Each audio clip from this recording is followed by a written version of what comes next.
Uh, hey everybody! Welcome to D&D One Shots. I'm Tom. Yay! Yay! Hey! So yeah, every week we put together a bunch of folk to play D&D. Some of them have played hella D&D. Some of them. I bet my audio is only coming in left channel. Hold on, let me fix that real quick. Some of them. Oh, no. Some of them have played like a ton of D&D. So it just depends. Couple of things. All the music is like free to play stuff. I'm not using Sirenscape this week. I'm going to be DMing my first time ever, so I'm pretty excited to see what I can put folks through. Yes. If you're in Utah and you feel safe about it, put on a fucking mask and go to Quarters and buy some beers, or go to quarterslc.com and buy some merch. Also, Watchtower Coffee and Comics, owned by our friends. Go there, buy some fucking coffee and fucking comics, because you should support cool stuff. And I think that's all the sponsory weirdness. Just like, look out for local businesses, do the right thing. Yeah. So, let's get the players to introduce themselves and their characters. Let's start with Casper. Hi, I'm Nate Casper, returning for another game, a D&D one-shots.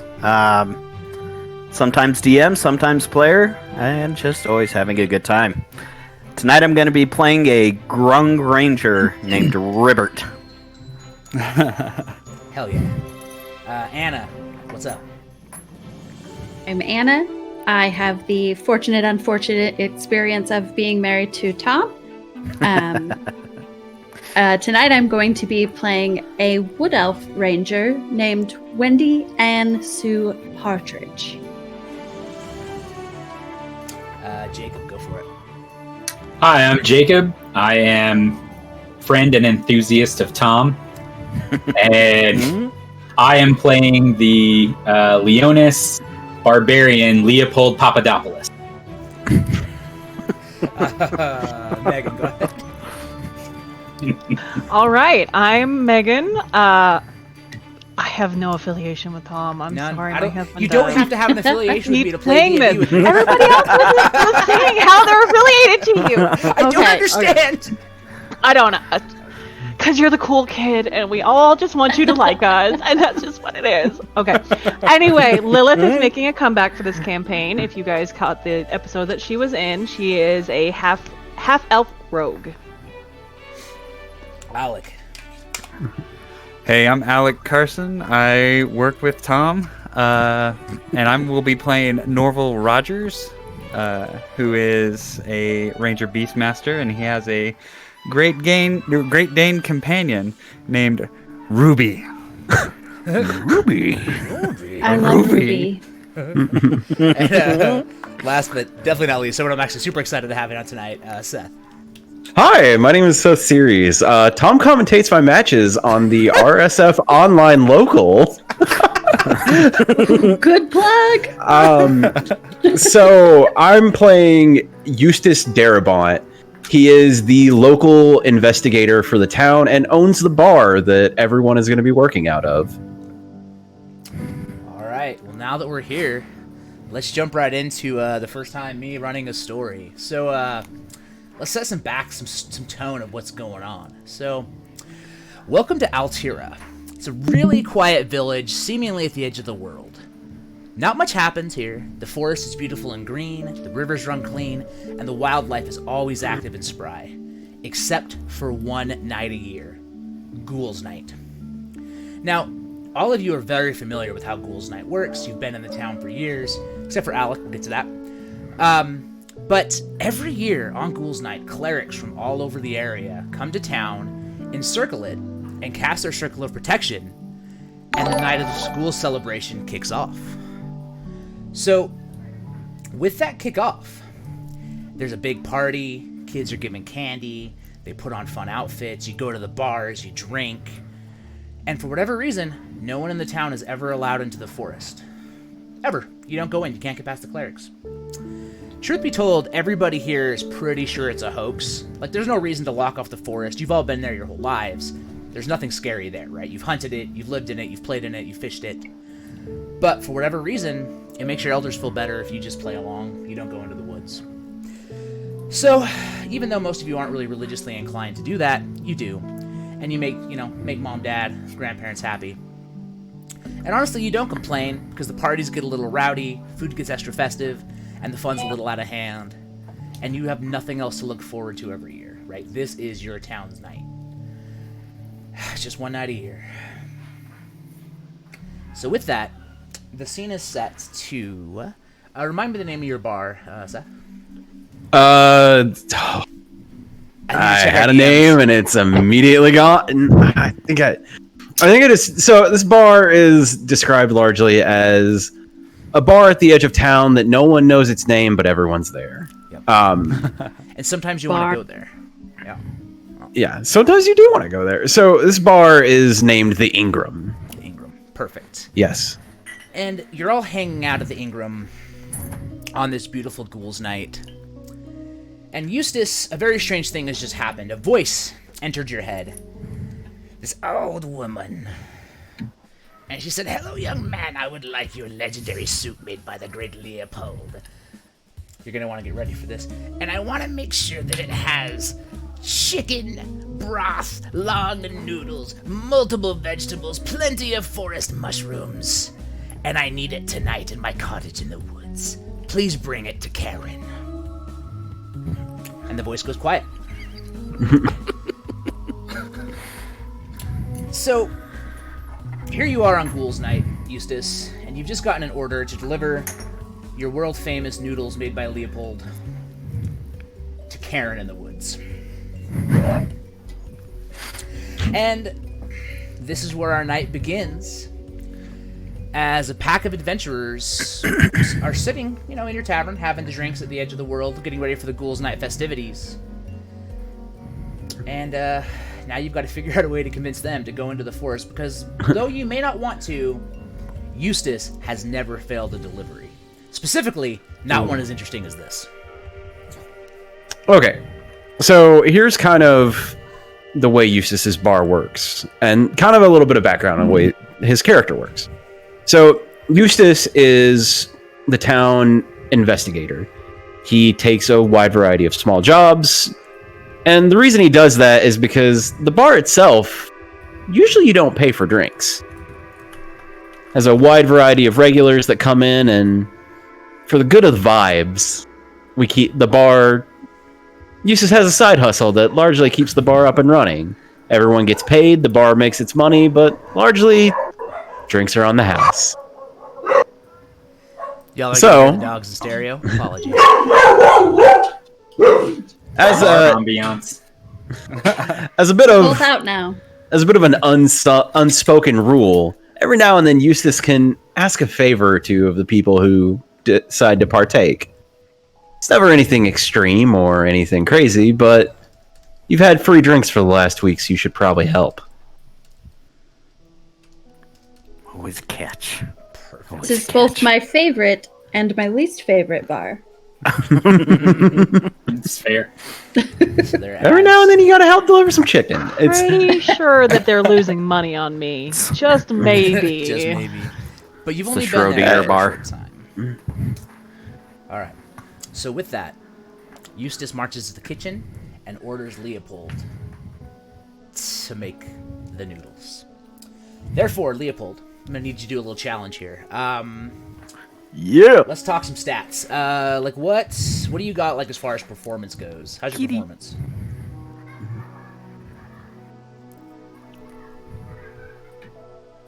It's you, Jacob. Oh God, it's horrible. Okay. I want to look at your character real quick. I'm just trying to see like what stats. You go. He's not likable. But you're a cook, right? Let's see. Yeah, sure. Fuck. Okay, You don't great. like You're cooking. just in the kitchen. You don't gotta be liked. Come on. Yeah. All right. Give me a He asked for performance. give me a performance check. Okay. Are you a chef at Teppanyaki? Yeah. These noodles don't come cheap. Noodles don't come cheap. Oh, I just rolled a natural 20. Oh! Okay. All right. First roll of the night. Shit. All right. So there's a 20. Okay. Tom, up- wait. 19. Your mic is much lower than everyone else's. Oh, well, that's not very nice. Why would I do I'm that? gonna need you to get out of commentary voice, Tom. Speak Sorry. up. Sorry. I'm being very. You're at an F word right now. I'm gonna need you to Yeah. yips. Give me a yipes. All right. Let me know if that's better. I just cranked it up. Maybe crank it half a way back. So it's Maybe just half All of right. that. All right. Now you're just yelling at us. Sorry. That- How's that? That's good. Okay. Cool. Watch us audio nerds troubleshoot live tonight on D&D One Shots. All right. So with that performance check, let's look at the next thing. So with that, you're sloshing it, you're slapping the chicken, you're getting those noodles nice and fried, and you decide it's time to throw the vegetables, chop them, and drop them in there. Give me a dex check.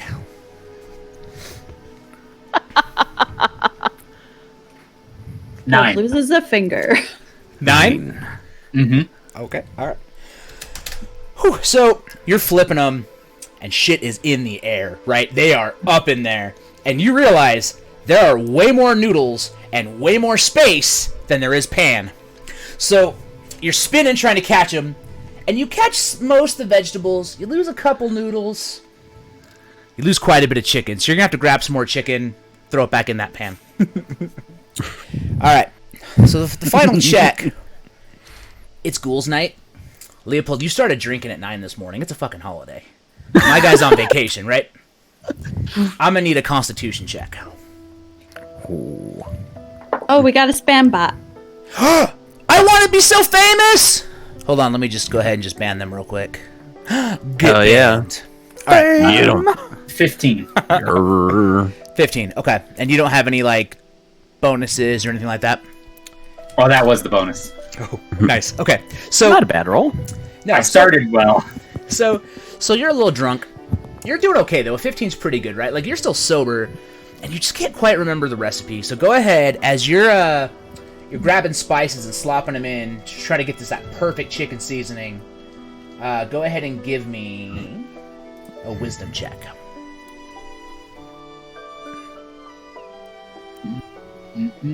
Choose a little bit of salt. 14. 14. Okay, perfect. All right, and that's a wrap. You get this soup finished. You pull out one of these magical, always keep warm portable bowls that Eustace is so known for, blessed by the clerics. You dump in them nudes. You slap on the lid, and you march out onto the floor, ready to deliver. Party, I'll turn it to you. So you're all on the floor now. Leopold's come out with the noodles. Eustace has just asked all of you to deliver them. And it's worth noting that the clerics have already made their circle. But you do have a friend, Horatio, who works the border as one of the clerics that you might be able to convince to let you out. I'll leave it to you guys now. Horatio is our friend at the border. Lilith, did you hear that Carol and Suzanne went to Vegas and did not tell their husband? Oh my gosh. I mean, maybe we should do that. That sounds like a good time. I would never. Oh, well, I would. Oh, man, sounds like a great time for me. Let's go. Let's party. Was talking No? to you, dear. Okay, sorry. Yes, ma'am. That one. Ugh. Okay, so here's kind of an option we have. So about a month ago, I had to do a couple of jobs for. I took a bulletin board job to take care of some of the clergy, and they kind of owe me one. So if push comes to shove, I can probably grease a couple of hands and go through that. But I'd like to not do that. Well, I do have a way with men, especially men who don't get any otherwise. So if you want, I could talk to them. Somewhere I mean, we Horatio could gets really upset. Pay them off?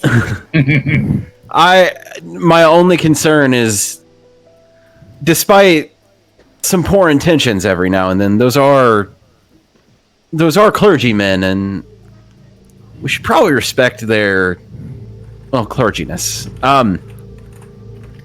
Like, respect is important, man. Sure, we could just pay them off. Are any of the clergymen in the bar? Could we, run a perception on them? Yeah, go ahead and give me a perception check to see who's in the bar. Okay, who's got who has a higher perception for this one? I have +5. I have +4. +5. I have a +8. 3. Oh. Whoa, that one's going. All right, you All right, so I'll go for it. D20. So I got a 4, which puts me at a 12 with a check. Okay. I mean, it's your bar, right? And you've been here all day. It's ghouls night. And usually what you like to do is get that delivery, those final deliveries out, and then go hit the town. Oh, good, my monitor just turned off. This is going to be weird. So, excuse us while the audio freaks Oh, out. so all sorts of things are Yeah, just it's just exploding? chaos. Chaos tonight. So, as you're going, I'm pretty sure the stream is, like, on fire. Yeah, your camera's gone. All of us are gone. The cameras are gone. Fridays. Hold on, it's coming back. It's restarting right now. So, as you're heading out there, you see no clergymen. There's a couple local guards, a couple militia folk, and then a family just wrapping up their. Oh, I'm gone. Did I leave Discord? I am. Well, you're I here. can still hear you. Yeah. Oh, good. I can No. hear and see you in Discord. I just can't see you on the stream. Why today? So, anyway, they're here. There's a family. There's no clergyman though. There's just a family, a couple of soldiers, and of course the adventurers.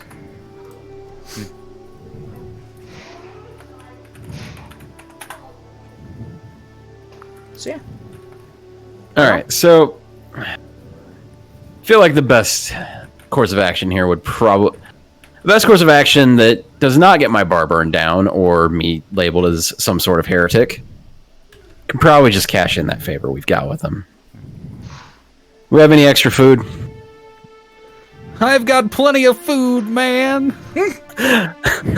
All right, so here's what we're gonna do. You're gonna take a little bit of it. We're gonna dole it out. All right. And when this is all done, you get an extra drink tonight. I'll do anything for another drink. All right, well, that was easier than I thought it was. So Take it 2, we've got and I'm in. driving a hard bargain. I'm feeling 1.5. Fine. How about one round of shots for everyone? You're pushing it, buddy. All right, fine. Shots for everyone. You guys are helping me out tonight. This should not be a huge. We're just dropping off some noodles. It's not the end of the world. I don't drink shots. I would prefer a nice Merlot. That sounds like fancy people wine, and this is the hills of Kentucky, so I'm gonna need you to lower your expectations accordingly. How did you know my fantasy world was called Kentuckyton? Well, I am Kentucky's premier necromancer. That is true. That is true. That is true. Only one holds that title. It's earned. You gotta work for it. I don't know how to do magic, but I showed up and poked a body, and that's what they gave me that title.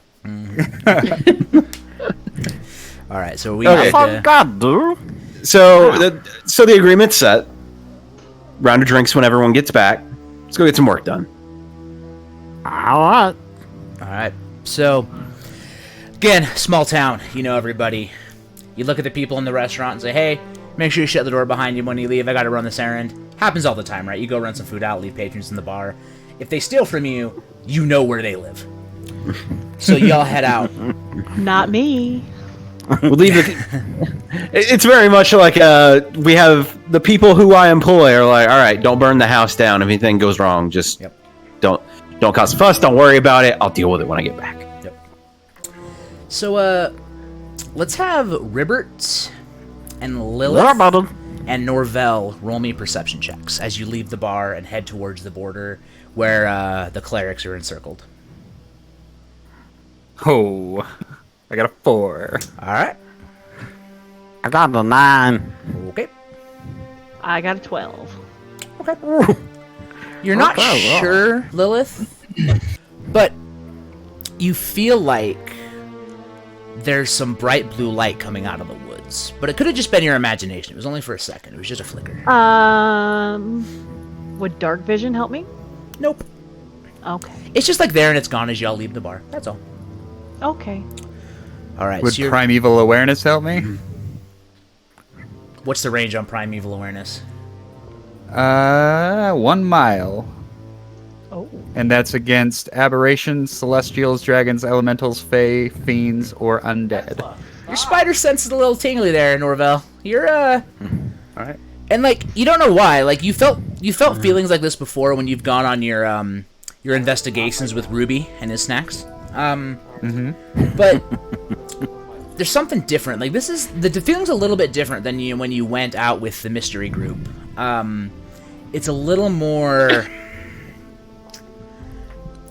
It's not as much like you're afraid, so you're feeling a tingle. You just feel a tingle that's like, So, dudes, I don't know if I should say something, but okay. Okay, no. Let's let him speak. I like the cut of this man's jib, and technically he's giving us food, so we should maybe let him talk. So I spent some time with a guild that does investigations, and we saw some pretty weird stuff. Me and Ruby, rare. You hear the Great Dane kind of say. I don't like that dog. I don't like that dog talking. It needs to stay at the bar. Oh well, It's an awakened Great Dane. She just kind The of muzzle for that barks at. beast. That dog made a word, and that is. I'm pretty sure that's an aberration, so it's got to go. Anyway, as they would say, my hairs are on end. Something's up. I don't know what. But you know what would help is some nutrition. And he reaches into his pack and he just like starts. He takes like a little can of something. You can't quite tell what it is, and then just starts throwing herbs and stuff into it, and just smells it real quick. Dumps it on top of a little can of whatever he's got and shoots it back. okay. All right, let's go. So, as you're all walking through town, the festivities are set. Booths are up. People selling masks and spooky items. Kids running around playing. Bubbles floating through the air. Right. There's a little bit of. There's some magicians in town, so there's some light orbs flying up in the air as they're casting some things and conjuring minor illusions. Right. Nothing you're not used to. Every once in a while, a spooky ghost appears behind a corner. But it's all the normal festivity stuff. And you get to the edge of town along the forest, and you see Horatio at his post, just hand outstretched towards the ground, quietly chanting. And as he sees you, he kind of looks left, looks right, looks at you, waves his hand a little bit, and you see kind of a magic orb drop so that it's kind of looks like it's almost holding a spell. And he says, "Yes, you're not too close to the forest. It's ghouls' night. Ghouls' night, real close to the forest." Horatio, okay. See on the level, something's wrong with this man. Horatio, how many drinks have you had tonight? You know I don't drink on the job, Wendy and Sue Partridge. Not Horatio, I drink the day after. All right. Something is clearly not right with this man. Can I try to get Can I try to get a read on him? Yeah, Phil, anyone wants to can go ahead and roll insight. Roll insight. Okay, I got a +5 on that. Does anyone have higher? I have you an plus 8. five. Nope. And you're all welcome to roll if you want to. All right. +6, and I got a 18, so 24. 14. I got a 13 +5, so I've got an 18. Yeah, I got a 12. I ain't paying attention to this shit. So, Alec, you're new in town. Dude's nervous, right? Dude's fidgety. He definitely does not want to be standing on the edge of the woods. Eustace, you get the same read, but you've been in town a long time. Horatio, scared of everything. You tell Horatio there's ghosts in the woods on ghouls' nights, worst cleric. He doesn't hate aberrations, fucking terrified of them. He became a cleric just in case. My guy is not stoked. And this is legitimately the worst night of Horatio's life. He has to stand by a scary fucking forest and chant a spell to keep the creepies away. He is not stoked. All right. So I'm gonna try to persuade this man with the food what we done did brought. So Norval, I need you to. Wait, before we persuade him with food, can I just try to persuade him to let us through? I have a +8 to persuasion, so if we can save our food, I would rather save our food. Okay. Yeah, your persuasion skill is definitely higher than mine. So yeah, I'm willing to save food. Yeah, oh yeah. All right, I rolled an 18, so a 26. All right, what do you say to Horatio? What's your pitch? Well, it can't hurt if you just let us through. I mean, what's out there to be scared of? Ghosts. I don't know if you read the book, but Ghouls Night, whole thing, demons out there, don't like them. Well, Aberrations, you forest know changes. Something that we don't know. Yeah, it's called faith. Heard of it? We don't want it. I'm here chanting this spell, keeping the ghosts out. For you, nah, for me. They get in the village, I get scared, maybe I die. I stay here, I do the chant, they stay out, we good. No ghosts. Horatio, Wasp. you need something to calm you. I have a tincture for this. And Wendy Ann reaches into her bag and pulls out a flask. It's a cat spade bag. It's important. A cat spade. Okay. And she holds it out to Horatio. Drink some of this. Tentatively, he reaches out, smells it, throws it back, hands it back. Pretty good. Pretty good. Vodka, darling.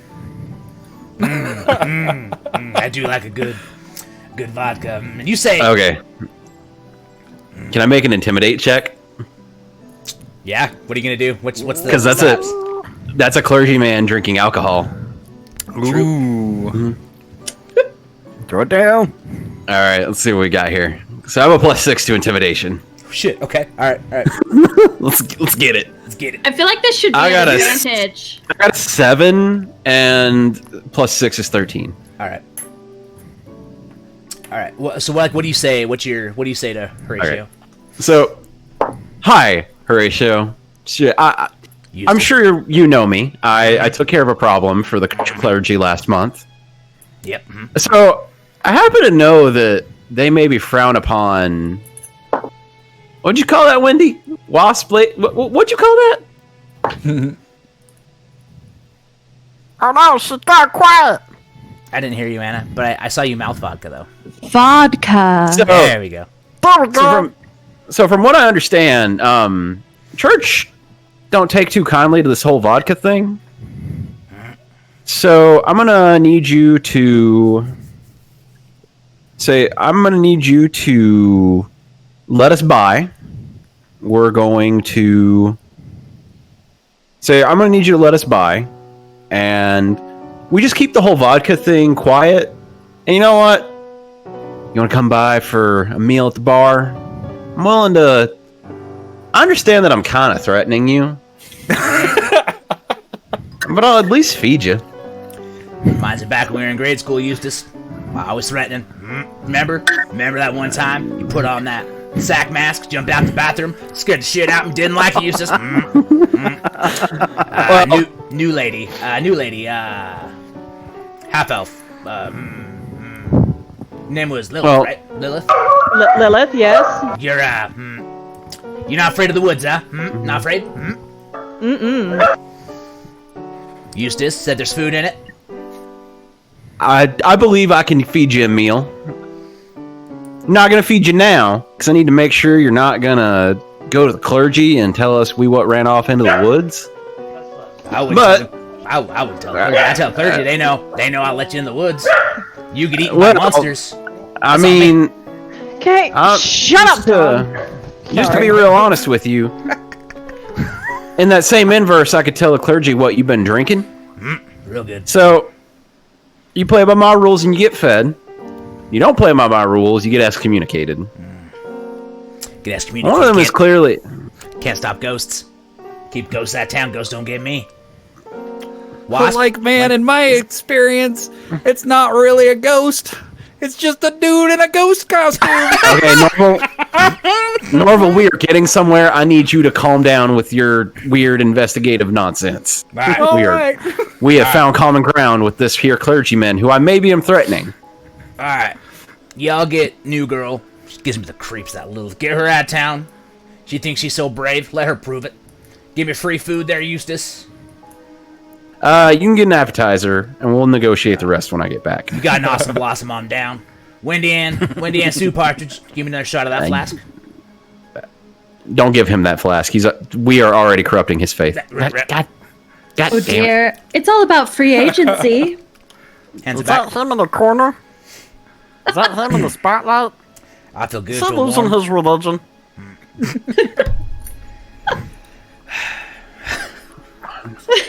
Shit.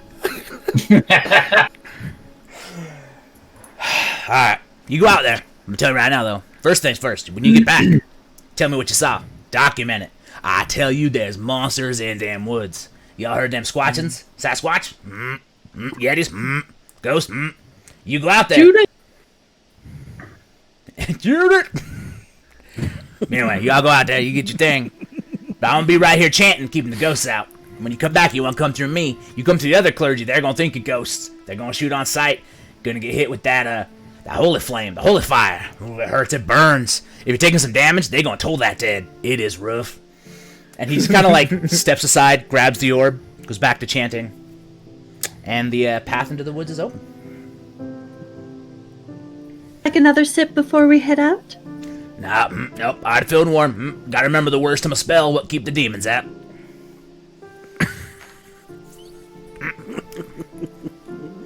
All right. And before you lays the woods that, honestly, Wendy Ann Sue Partridge is a ranger, Ribbert is a monster hunter, Lilith is an adventurer, Norvell, you had to walk I'm a through rogue. it.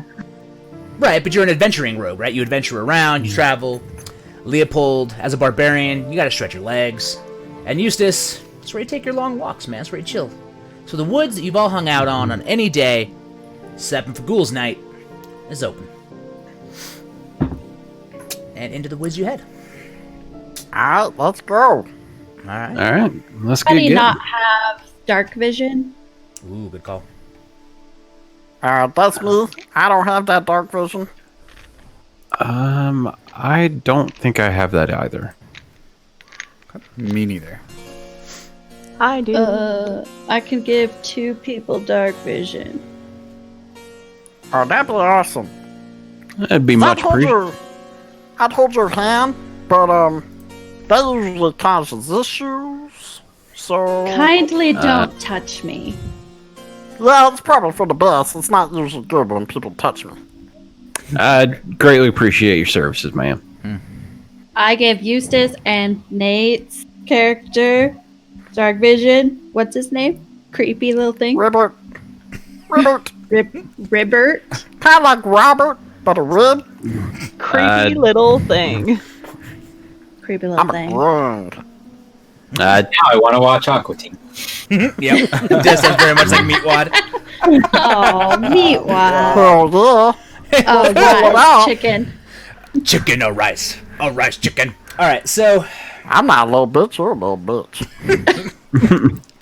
y'all head So out. Okay, Jacob. it's completely dark right now, right? It is, yeah. It's nighttime. Lights are down. Okay. Everybody has dark vision now, or Yeah. who did you give it to again? Ribbert Sorry. and Eustace got it, so if everybody else has it as a character trait, then we should be good. All right. Well, I'm gonna hang out in the middle because I don't have dark vision, and I'm gonna kind of hold on to my dog's collar and just let her lead me through. Okay. Ruby takes Alright. the lead. You could also, like, I mean, y'all probably have torches, stuff like that. So somebody Yeah, can I strike a had- torch. I have Keeping mine off. I think I have that in my equipment. Cool. So you're heading down the forest for a while, and so far it seems pretty normal. Norval. The hairs on the back of your neck are still kind of standing up a little bit. Ruby looks a little nervous, but otherwise, like, you're walking in the woods at night, right? Not a big deal. You've done it before. as a mystery investigator. Again, you all know these woods well. So you're walking along and doing your thing. Yeah, what's everybody's passive... What's everyone's passive perceptions? Where... 13. It's your wisdom. So it's 10 plus your wisdom. so I have an 18. Damn. Nice. Okay. I expect in a very certain way. Smart. So 10 plus your modifier? Plus your wisdom modifier, yep. Alright, Yeah, so so it should be 14? Yeah. Anna, did Did you on say your 10? character sheet. 15. yeah. 15? Okay. So, you're all walking along and, like, it feels a bit off. Like, the trees, a little weird, a little strange, kind of gooey looking. And a little bit hazy, I guess. Maybe not hazy like warbly, right? Like, it's almost like at times, out of the corner of your eye, you're looking at the trees, and it's like you're looking at them through, like, a layer of water. So they just look a little bit warped, a little bit distorted. we aren't being charmed, correct? Not as far as you know. Okay, because the- my Fae makes it so I have to roll to be charmed. Okay. You currently do not need to roll then. Okay. Is the ground gross and muddy? It's not muddy. Nope, just dry. You're on a dry dirt path. There's some sticks and some logs in the way.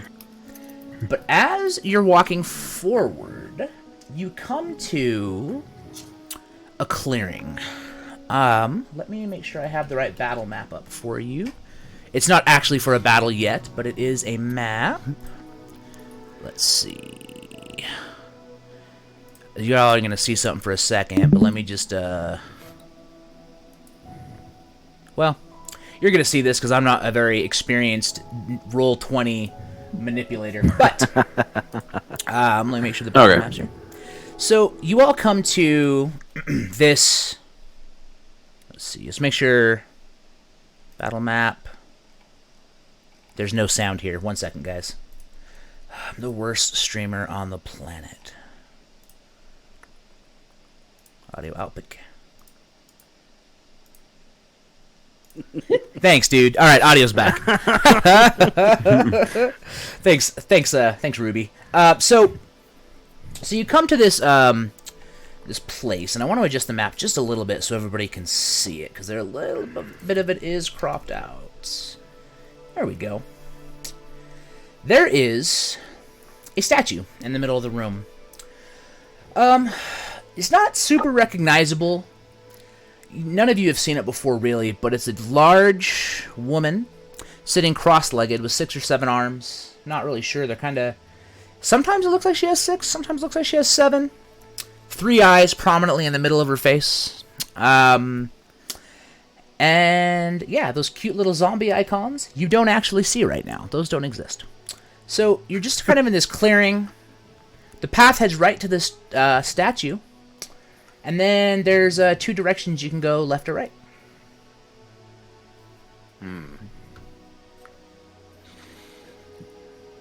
Ruh-roh. Are there any footprints on the ground or like disturbed dirt? Roll a survival check. Should we all roll that, or If you want to check, you can, yeah. I'll take a check. Alright. So I have a Got the 2 in this. 17. Total? I got a 19 total. Okay. I got 25. Damn! Okay. Jesus. So, he's a survivor. Got it. Yeah, dude. He keeps on surviving. He's gonna make it. I'm very small. So, I have to survive. So Wendy and Sue and Eustace, you look around, start looking at some trees, looking at some twigs, trying to see if you make up anything. And the ground looks pretty steady. Nothing other than like usual forest divots. You do see some animal tracks. At least what seem to be animal tracks. Ribbert, you like hit all fours and just start looking, flipping shit. Leaves are moving. You're crawling around. The only thing you see is what seems to be some hoof prints from some kind of an animal. And there's some drags in the dirt. It looks almost like somebody was dragging maybe a foot, maybe some feet were dragging, shuffling heavily. You're not really sure, but they're not like defined footprints. It almost looks like bare feet or boots and then like some sliding happening. Oh, guys, I got something weird over here. You won't even believe. Okay. That's it. So And I described to the party what I saw. okay. I'm gonna need subtitles on this stream. For what it's worth, the skid marks you find skid marks go just they don't Mine, like sorry. they don't go left or right on a fork. They just kind of go off into the trees. Okay.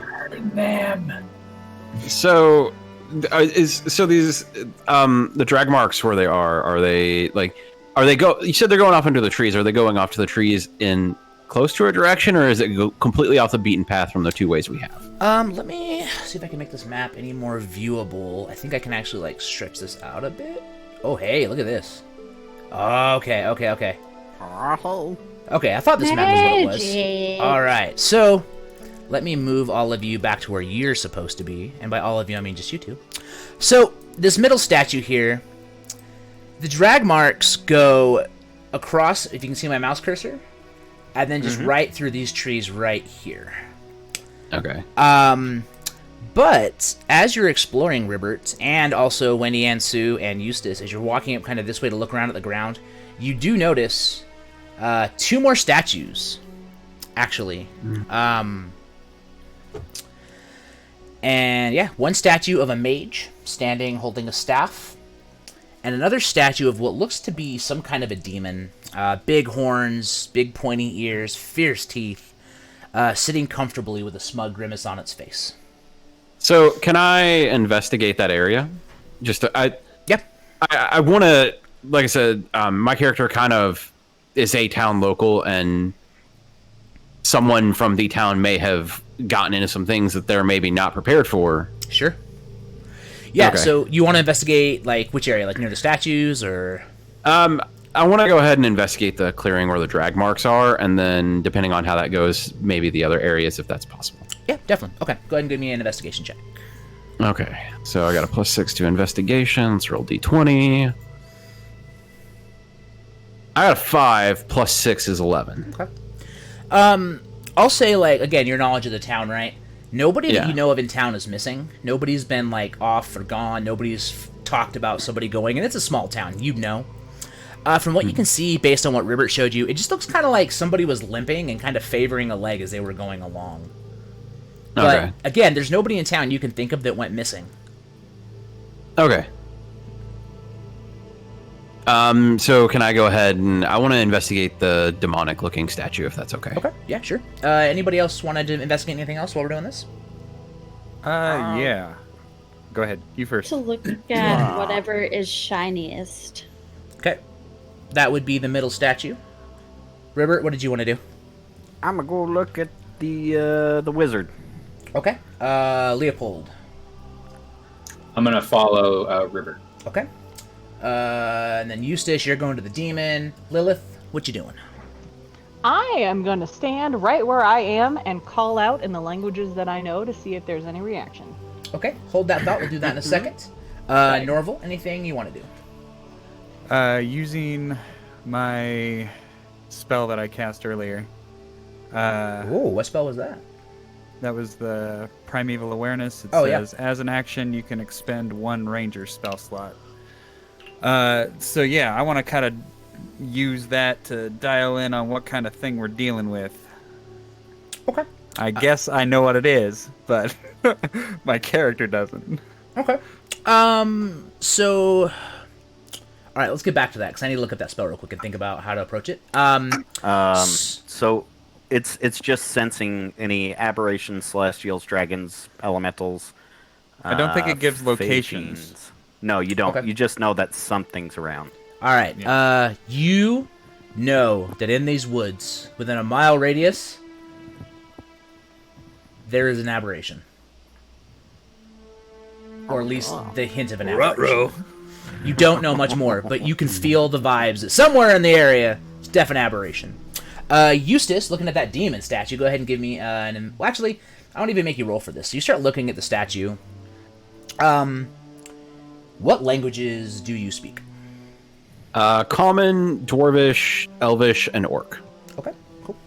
So you see some markings on the base of the statue in like a plate, almost like you see those historical places that are like historical society of whatever. It's kind of like that, but it's in a language you're not familiar with. Okay. And Can I do like a perception check to see if I can at least like? It may not be one I can read, but is it something I can identify? So it looks evil. You're not sure otherwise. You actually don't need to roll though, because what's going to happen is as you're going to kind of brush some of the dust off, you're going to see the runes on it light up. And in common, above it, some runes float up in the air and basically say, if you want to pass through here, a donation of blood is required. Probably something more poetic, but basically that. Okay. It's basically saying, you want to go past this statue, y'all got to spend blood. All right. Gotta kill your dog. I'm more prone to murdering Ribbert, but let's. How much blood do we gotta spend? Is it? That's the actual answer there. You all can see Leopold's character sheet. You're not sure. It does seem to be that there is a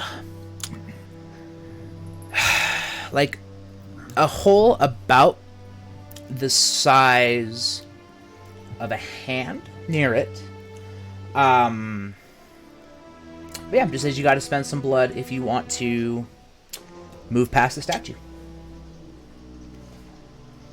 So when we try to just walk past the statue, what happens? So you can't. So the statue is so large, it's actually blocking the pathway, and the trees almost seem like they're forming around it to create like a wall.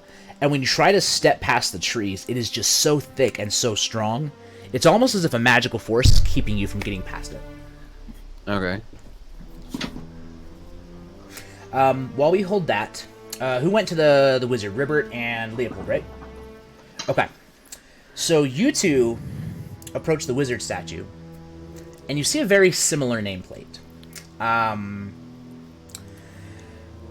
on the nameplate, Leroy Jenkins. Leroy Jenkins. Now it says, what languages do you two speak? Common, Dwarvish, and Leonin. Okay. Elvish, Grung, and Primordial. So I'm gonna make a D&D audible. I'm gonna say that Ribbert, because you speak Primordial, these runes look familiar-ish. If there's a D&D lore master in the chat, I'm sorry, but you look at it, and But you're not the DM, so fuck you. Yeah, I can make shit up. So you look at it, and it looks familiar. It's very much like you can kind of make out some letters, right? And you're pretty sure these runes are demonic. But again, as you're trying to like touch them, because you're recognizing some of the letters, these mystical lights come up, and letters appear in common, and it says, the answer to the puzzle given, the way shall be open for you. These demons, not very articulate. Did not know how to rhyme shit. Also, the DM did not write shit down. That's fine. So yeah, that's what you see. But the wizard just looks like a very strong female wizard, holding a beautiful blue staff up, mostly a bronze statue, pretty clean. But just like the one that Eustace experienced, massively wide, hedged in against the trees, and as you try to walk around it again, it's almost as if a magical force is holding you back. So, did they get past the first statue to investigate those other ones? So the first statue is not blocking anybody. So the first statue is just sitting in the middle of like the path in kind of like a nice rounded dirt area, just kind of chilling out there, being a creepy forest statue. Okay. I'll look at that one. Norval, you detected aberrations. Wendy and Sue Partridge, remind me what you did. The shiniest one, which I think is the big one in the middle. That's right. So Wendy and Sue Partridge, as you approach the one in the middle, it is beautiful. It is ornate. It is got beautiful jewels for the eyes, and it's clean. Like you're honestly, as a wealthy person, you've seen clean statues, right? It is just as pristine as the statues in your family home after the maids have come through, but it's in the middle of a dark forest, and it's strange. This is no filthy commoner statue. Can you pry the jewels out of the eyes? You can try. a good idea. Can I make a persuasion check for them not to? Oh no, my display again. What is the deal? Can I help? Wendy's got some bills to pay. Hold on, fam. My display flipped again. No worries. I think I have a solution to fix it shortly, though. Okay. So should I roll the check or should I just like make the? Oh yeah, you want to stop her. So you see Wendy Ann Sue Partridge kind of climbing up the statue with some kind of thing to rip the jewels out. Yeah, what do you say? What do you do? Okay. So this forest is a haunted forest. Like we are in a place where we are on the most enchanted night of the year. There is that statue over there is asking for blood. I don't know what that other statue is doing, but I don't think it's good. And we are at a point where the trees are stopping our way from moving. Now, I can't stop you from vandalizing this public monument, and I'm not necessarily the fondest of this imperial horseshit. But I think that if you pull something off of there, we might die. So, like I said, I My can't. great grandmother, Yefesta, built this statue. I don't know Like, that I did she? believe you. All right, Wendy Ann Sue Partridge, roll me a deception check. Seth, roll me a perception check to contend with her deception. Okay. So I have a 17 total. Okay, what'd you roll, Wendy Ann Sue? I can't hear you. All right. Anne, are you telling the truth? No. No. Okay. Yeah. That's largely what I thought. Yeah. Eustace, you know she's full of shit. She's always been full of shit, and you're pretty nice. This is my backyard. Got the soundboard. Shout outs, that's dope. Good job, Alec. So, ma'am, here's what I'm going to politely say. I can't. That's all? I can't stop you from doing what you're about to do. All I can say is that an arrow may fly past your head if you move forward. Now, normally, Not only did he ma'am you, but Oof. now he's threatening you. Oh. now, normally, I feel that a civil conversation could deal with this. But you're already willing to lie to me? So that's a clear sign of disrespect on one point or the other. Now, we've got a demonic blood statue, and I'm pretty sure that small frog fella might have some information on the other statue. Before we get ourselves killed, let's just get a better idea. And if at the end of it, you still decide you want to steal from this statue in the middle of a haunted forest that you claim your grandmother built, well, I can't stop you, but something might. Wendy Ann Sue, what do you want to do? Well, I never. And she climbs down from the statue and pulls her flask out and takes a long swig. Well, Lord, I do declare, but we all have our coping methods now, don't we? Got the papers. as you step off of the statue, you push your hands against the plaque, and I'm gonna teach you for climbing on fucking statues in public. But you push your hands into it, and you feel this like piece like sink in, and you hear a crumbling sound. And behind the statue, a white light appears, and it forms into a silhouette of a figure. And he's just kind of sitting there, very, very old-timey looking. And as you see them, Wendy Ann, you're not... Is that like your great-uncle? Or your great-great-great-uncle? Have you seen that picture hanging over the mantle before? You're not sure. But you see the man turn to face everybody. You entered the forest on Ghoul's Night? Well, sir. Well, sir, I'm the local town hand. I run a wide variety of errands, and we had someone who needed a moment of warmth here on this cursed night. We don't mean any harm. We're just trying to make a delivery. And I don't want no trouble if you don't want no trouble. Hold on 1 second.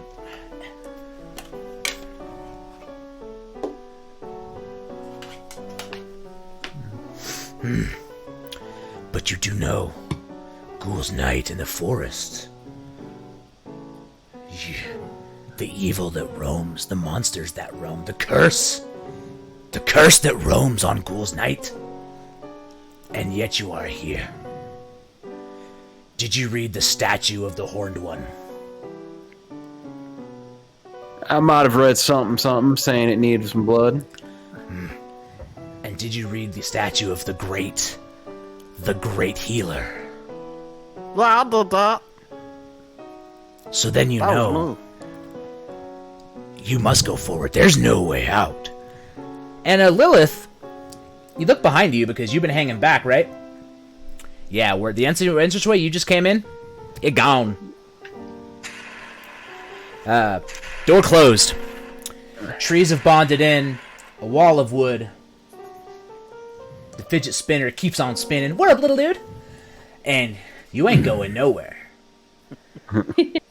Well, if it must be, you must pass the trials. You have to go through. You'll have to find a way. You must. It's the only way. You get 3 requests of me. 3 questions I will answer. Before I fade. But know this. The trial of blood must be passed. The healer's puzzle must be solved. For you to move forward. Oh, damn. I have a question. That's spooky. Yes.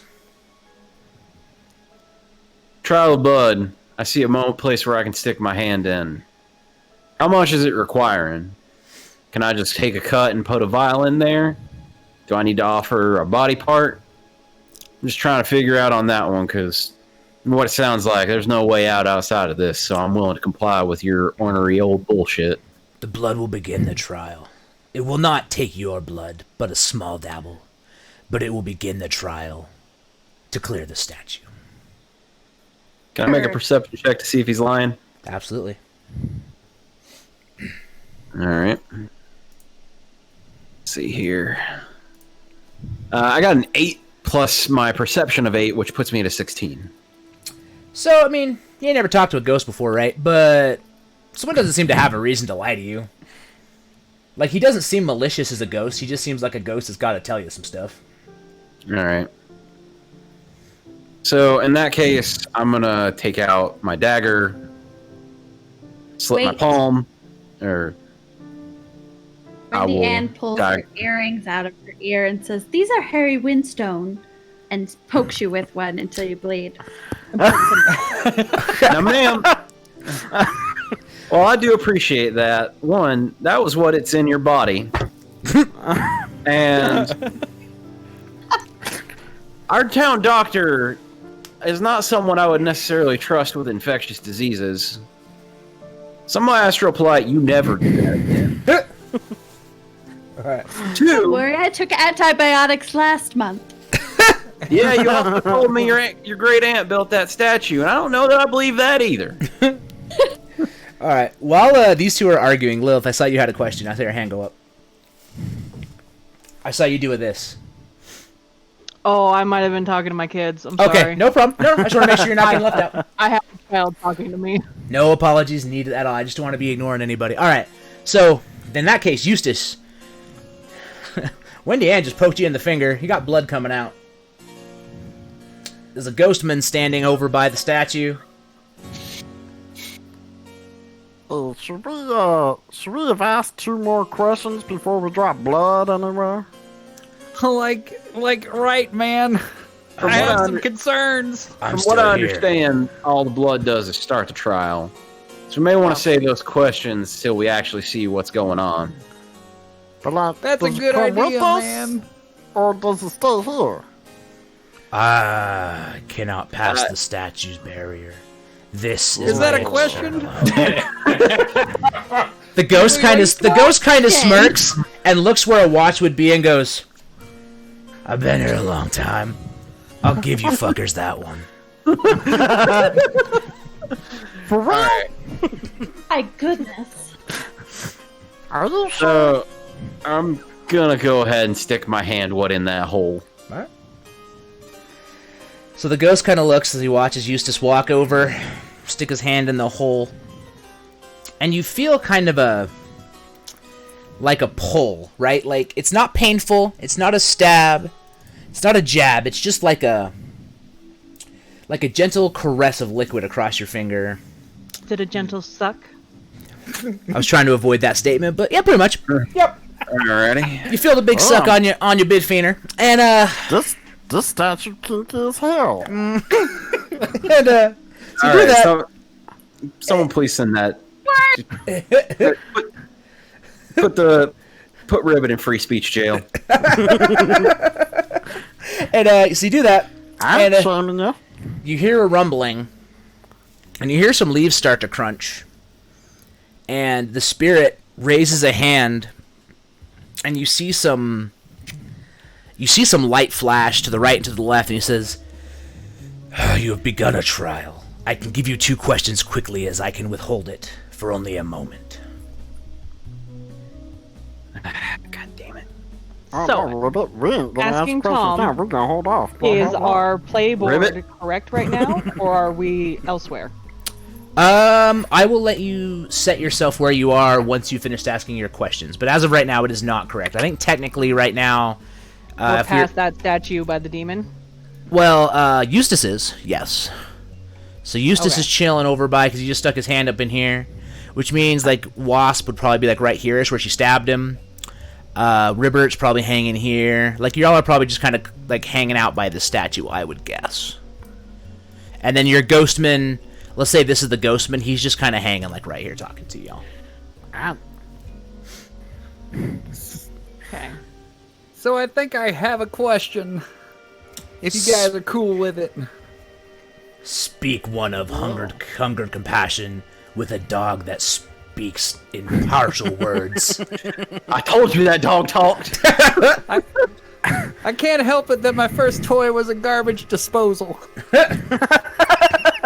Anyway, so I'm concerned about some kind of aberration in this forest. I'm getting a sense for it. Can you tell me anything about it? My voice is slowly George W? degenerated into George W. Not gonna do it. 1,000 points a Wouldn't lot. be prudent. Strategery. I knew by the end of this it'd be a war crime. Nuclear. You can't D&D without war crimes. Oh Lord in heaven. It is war crime, the game. I know nothing of an aberration. The night I died, I shit. was hunting such a thing. but I know not. What were you hunting? Oh, damn it, no. He looks at you. I think he was talking to me. No. Okay. All right. Does anyone else have a question before the ghost fades? Not a good one. You're sassy. If I were to pry out the eyes on this big old statue, God. would anything happen? Eustace draws a knife. Hey now. Nobody else was using the question. Why can't I ask it? To be honest, Eustace does not put that knife away. the DM made up the jewels last second and didn't have any plans for it. When I say DM now, this whole time? when I say DM, I mean the guy that cursed me to be here forever and stuff. But yeah, then The dude, man. no one gives a fuck about these statues. They're just in the way. And as he finishes the answer, he just like melts. You see the skin slough off and the skull be defined behind him, and his eyes fall out, and like that, he's gone. Oh, so he gets Temple Doomed? Yep. My dude looked at the arc. I guess that's Raiders, but yeah, he gets Indiana Jones. My bad. That's all good. Yeah, that one. But he does that, and you hear a moaning coming out of the woods. Not a kinky moaning, but a spoopy moaning. I was about to say something. Thank you for clarifying. You're all welcome. I know where y'all at.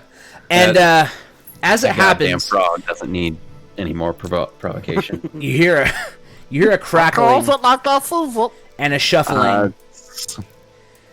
And I'm gonna need y'all to roll initiative as two seemingly not living creatures step out of the trees. Am I stuck in the statue? Like, can I pull my hand out? Oh yeah, your hand's totally free. Okay. So you're like over here. We'll say like you step over and walk over or something. Yeah. So you see these two I'll come creatures. help y'all in a second here. All right. So what do you want us to roll for? Or what die do you need? You see, for initiative, you roll a d20 and add your initiative bonus, which should be on your character sheet. Okay. It's your dex bonus. Dex bonus, yeah. Cool. I got a 5. Cool. All right, cool. I got a 24. All right, hold on one sec. I got to go to the thing what I can type these into. I'm told this encounter builder 19. will do that for me. 19. It's pretty 19. sick. Listen. Are we level 10 yet? Oh my god. Are we on 10 yet? Are we on 10 Number yet? 3, my lord. All right. Jesus Christ. Wasp, you were a 19? Okay, Eustace, what was your initiative? 5? Yeah. Okay, Ribbert? 24. Okay. Papadopoulos? 5. Okay. Norvell? 17. Okay. Jacob coming in with his initiative roll. And Lilith, what was yours? 22. Damn. They're always bad. All right. And then I need to roll initiative for these beasties. I'll just roll them both together. I live on 10. Are we on 10 yet? Really? That you had to get there? All right. Sorry. It's a good song. It's a good song. Okay, so these two wilted, disgusting-looking creatures wearing really old clothes, kind of ratty. Their face is not quite right. Their jaws are kind of dislocated. They come shambling out of the woods on either side of the statue. Ribbert, you're up. Alright. Let's see. I'm going to cast Hunter's Mark on the one closest to me, so the one This one right playing here? north. Yep. All right, I think I'm going to put red around it. I think that'll let me do that. Nope. I couldn't figure out how that worked. Do something. Oh, okay, blue dot. And a blue. Okay, blue and red means Hunter's Mark. Well, Excellent. Okay. blue and red so- make purple. So once he's Hunter's marked, I'm going to pull one of my arrows. And as I pull my arrow, I kind of rub it across my shoulder and put a little poison on the tip of this arrow. Ooh, take the poison. And I'm going to fire. Okay.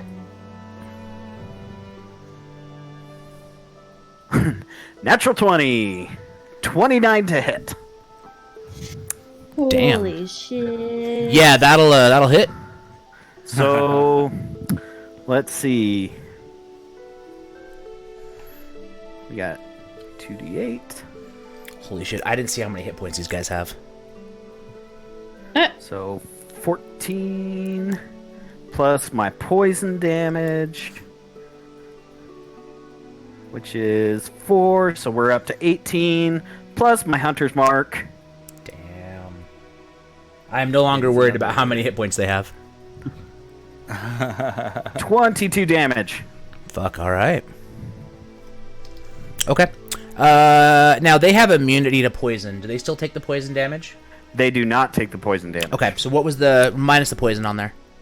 So -4, so 18 damage. 18 damage. Okay. All right. That's your turn, Nate.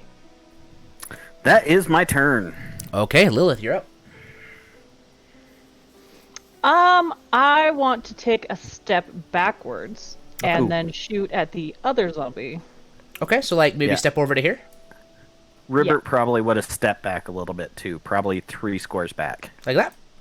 Yep. Alrighty. All right, and I want to use my short bow to shoot. Okay. Go for it. All right, 19 to hit. Death hits.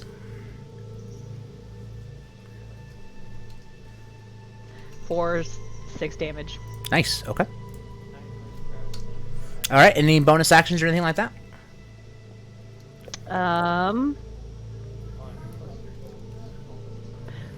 No, I'm good. Okay. Wendy and Sue Partridge. Wasp, you're up.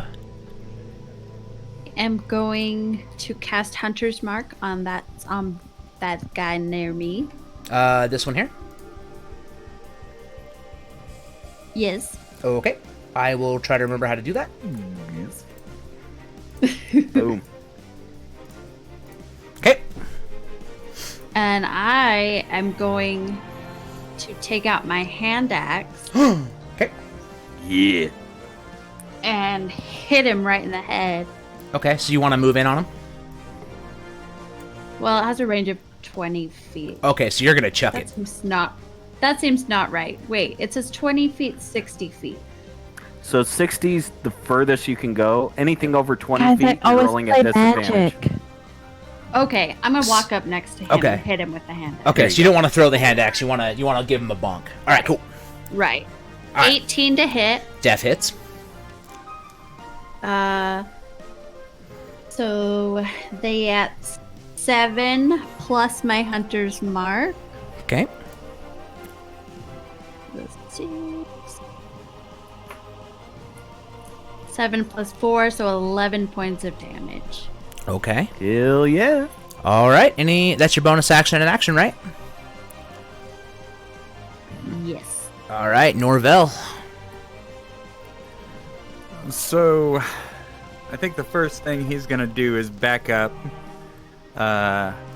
right to the edge of the range with this zombie at the bottom. Okay. This one here. Yep. Okay.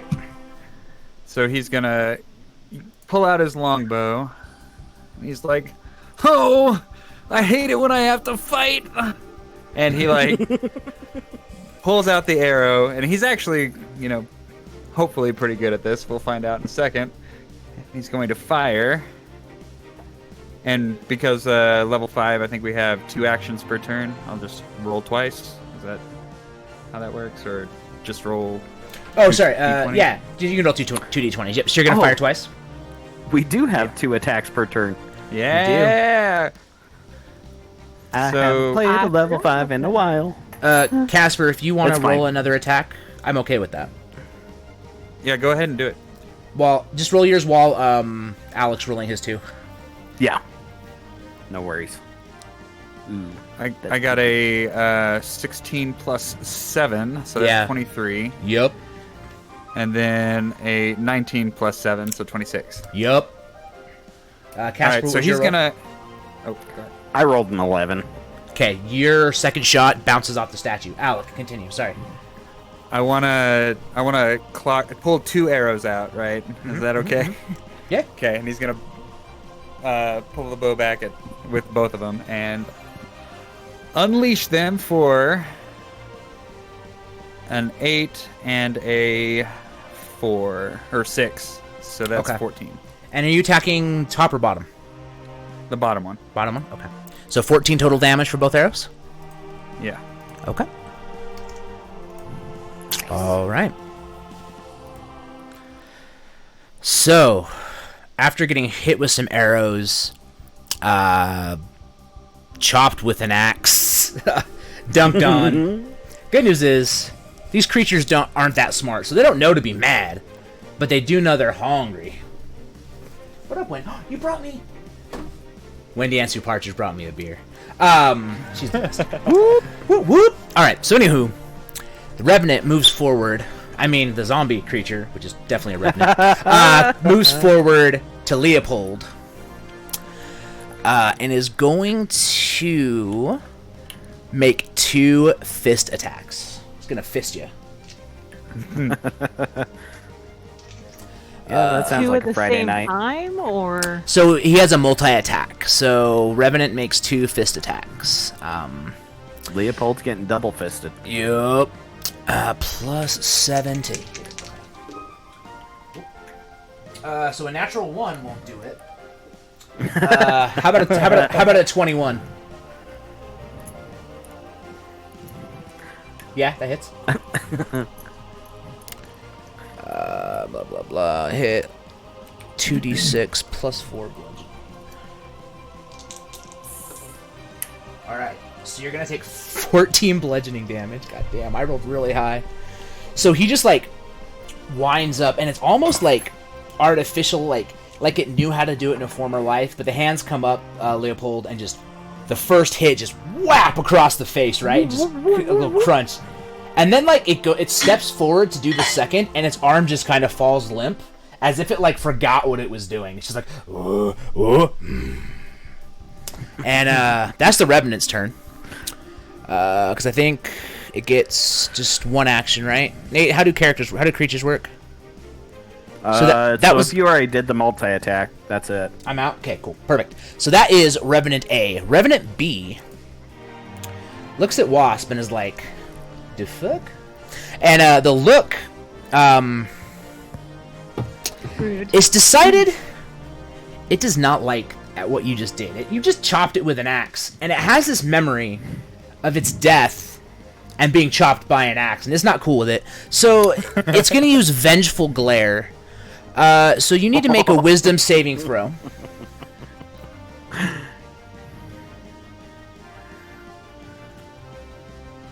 Oh no. Oh, No. Rolled a 6. All right, cool. So you're paralyzed until the Revenant deals damage to you, or the end of the Revenant's next turn. When paralysis ends, you are frightened of the Revenant for 1 minute, and you can repeat the saving throw at the end of each turn with disadvantage to see if you can end the frightened condition. So it looks at you, and this is like your great-grandfather is scolding you, Wendy Ansu Partridge. The eyes go wide, the fire burns. You're snapped back to your childhood, and suddenly you find yourself unable to move. Eustace. So, am I in a position to where I can do a sneak attack on the Revenant attacking Yes. Ansu Partridge? So I don't know know what the official rule is, but I generally believe in the rule, like, if they're engaged with an opponent, the rogue will get sneak attack. So both of them are engaged. So Okay, That's so the exact rule. so I'm gonna fire on the one attacking Wasp. Oh no. Never mind. oh, I wouldn't have been able to do sneak attack on my turn because they weren't engaged yet. exactly. But next turn, if you attack, you will have sneak attack. So I can fire 2 shots off, correct? Correct. Okay. Roll 2d20s. So I got a 13 and an 18. They both hit. Okay. And so that is 1d6 plus 2 plus the sneak attack damage is 3d6. Damn. So 4d6 plus 2, or 5d6 plus 2. Sounds right. So that is 7, 13, 16, 18, 20 damage. Damn. Okay. I did not see who followed, but thank you for the follow. Appreciate it. All right. That your turn, or do you have anything else you want to do? That's it. Okay. All right. Oh, it's Leoris. I've been calling you the wrong name this whole time. No. It's right. All right. I don't know why it has an old. I changed it. I don't know. Probably because I loaded it in, and I don't know. Anyway, Leopold, what's good? It's your turn. Okay. I am going to recklessly attack on the one that's attacking me, so I gain advantage. Okay. On my first attack. Okay. Are you raging as well? Nah. Okay. I'm just screaming. I am going to scream no, like, no! At the top of my lungs as I attack him. So I think you have to rage to reckless. Oh, do you? Yeah. Oh, that's fine. I don't care. That's up to the DM. Formalities, man.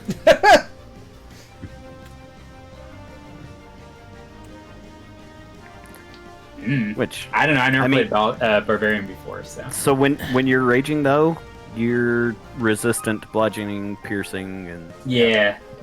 so, and you get extra dice on top of your hit. I know. But I don't want to. I don't wanna. Shut your mouth, Casper. I'm cool fine with then. you. I'm cool with you being reckless without raging. If Okay. you'd like to. All right, cool. Mama. I know I rolled something and it was good, but I don't remember what it is anymore. So. Fair. 18.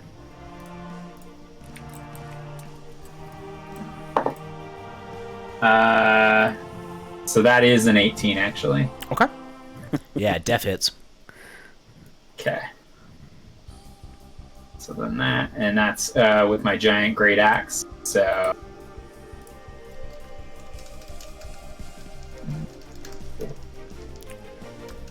Okay, so 8 points with that attack. Okay. And then I will attack it again. Okay. That is a 17. Definitely hits. Okay.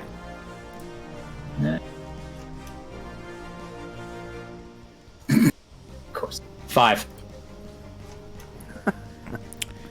Nice. I rolled a 1 for damage. So. And what was that? What was that first damage? Sorry. That was an 8. Okay. So fun fact that I just learned, if you refresh the combat tracker encounter, it resets the life on everybody. Anyway, that's fun. It's alright, I got a good memory. Let's just say that. We are healed. Well, I mean, the revenues were doesn't. healed. Oh. Ooh. But I just applied damage. Okay, so, it also, it doesn't save stuff? Dear Christ. Alright. Yeah, so that's your turn? Yeah, that's Alright. my turn. Cool. So one of the conditions of Reckless, just so you're aware, is you now get attacked with advantage. I know, I was really hoping I would kill it. Yeah, that's fair, that's fair. Ribbert, you're next. All right, man. Let's boy. That's not me. Let's just take another couple shots at that guy. Okay.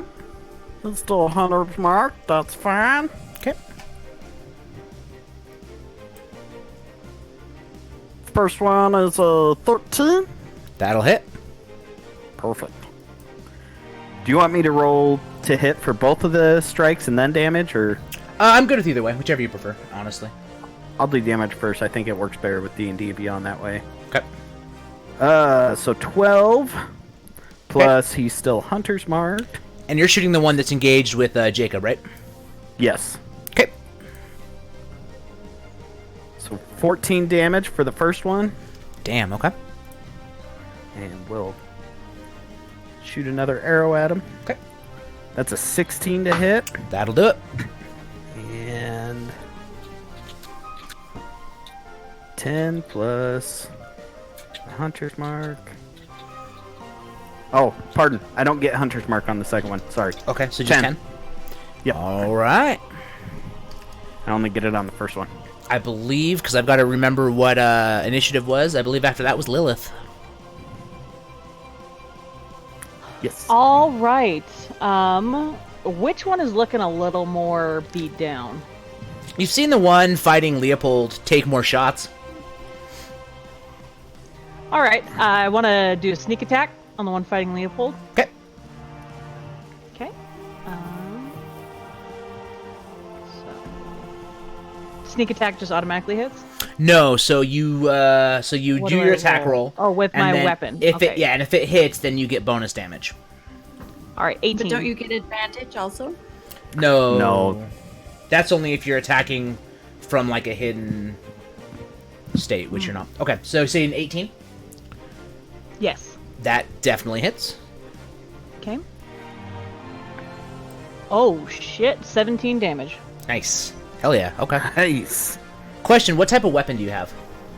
That is a short bow. Okay, cool. So yeah, never mind. You said it was 17 damage. Yes. I rolled Okay. a 6 and a 5. All right, and then you get a second attack. All right. And I don't believe does the second attack get sneak attack as well, or just the first attack? Okay, so yeah, the second attack will not get sneak attack, but it will just be a normal attack damage. Okay, 18 to hit. Yep. 10. Nice. Okay, so Never rolled so many 6s. Jeez. yeah, so you shoot a couple bolts at this revenant, and this thing looks like a pincushion. It has been shot up. It's shambling a little slower than you're used to seeing this revenant shamble in the 35 seconds you've known it. So, Unit. if I remember right, wasn't Norvell next? Yeah, I think I had 17. Yeah. Oh. Sounds right. What was your... No, Wendy and Partridge had a 19, right? Oh, there we go. Yeah. Okay, so Wasp and then Norvell. Thank you. Sorry, when I refreshed that window, it reset everything. So, Wasp, you're up. Oh no. So I have a question on the thing that happened to me. It wasn't charmed, right? It was not charmed, it was paralyzed. That's right. You're paralyzed. So does me, like, hitting it for disgusting rogue damage do anything to kind of, like, break that, or... Because it's an effect on Wendy Ann, not on the what's it? It's not like a concentration or anything. I didn't know if he just smoking that thing kind of... I'm thinking kind of like a Darkest Dungeon, the hopeful buffs. Right. Like, oh yeah. No, there's no hope here. It's Halloween. Where is... I need to look at paralysis really quick. Because I think... Can't she roll a constitution save or something to break paralysis? Yeah, I know. When you described it every turn, I think you said she gets the ability to roll and see if she breaks out. Yeah, that's what I thought too. Otherwise, she'll just break out at the end of the next turn or next time she takes damage. You know, Or at let's just the say end of that. its turn. Yeah, let's just say you can totally roll to see if you break out. Yeah, so roll. Give me a Constitution roll. Constitution saving throw? Yeah.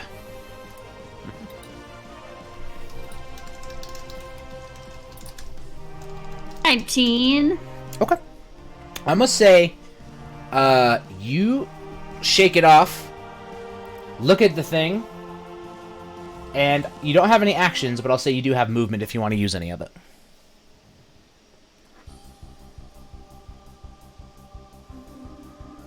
No. Okay. But I will.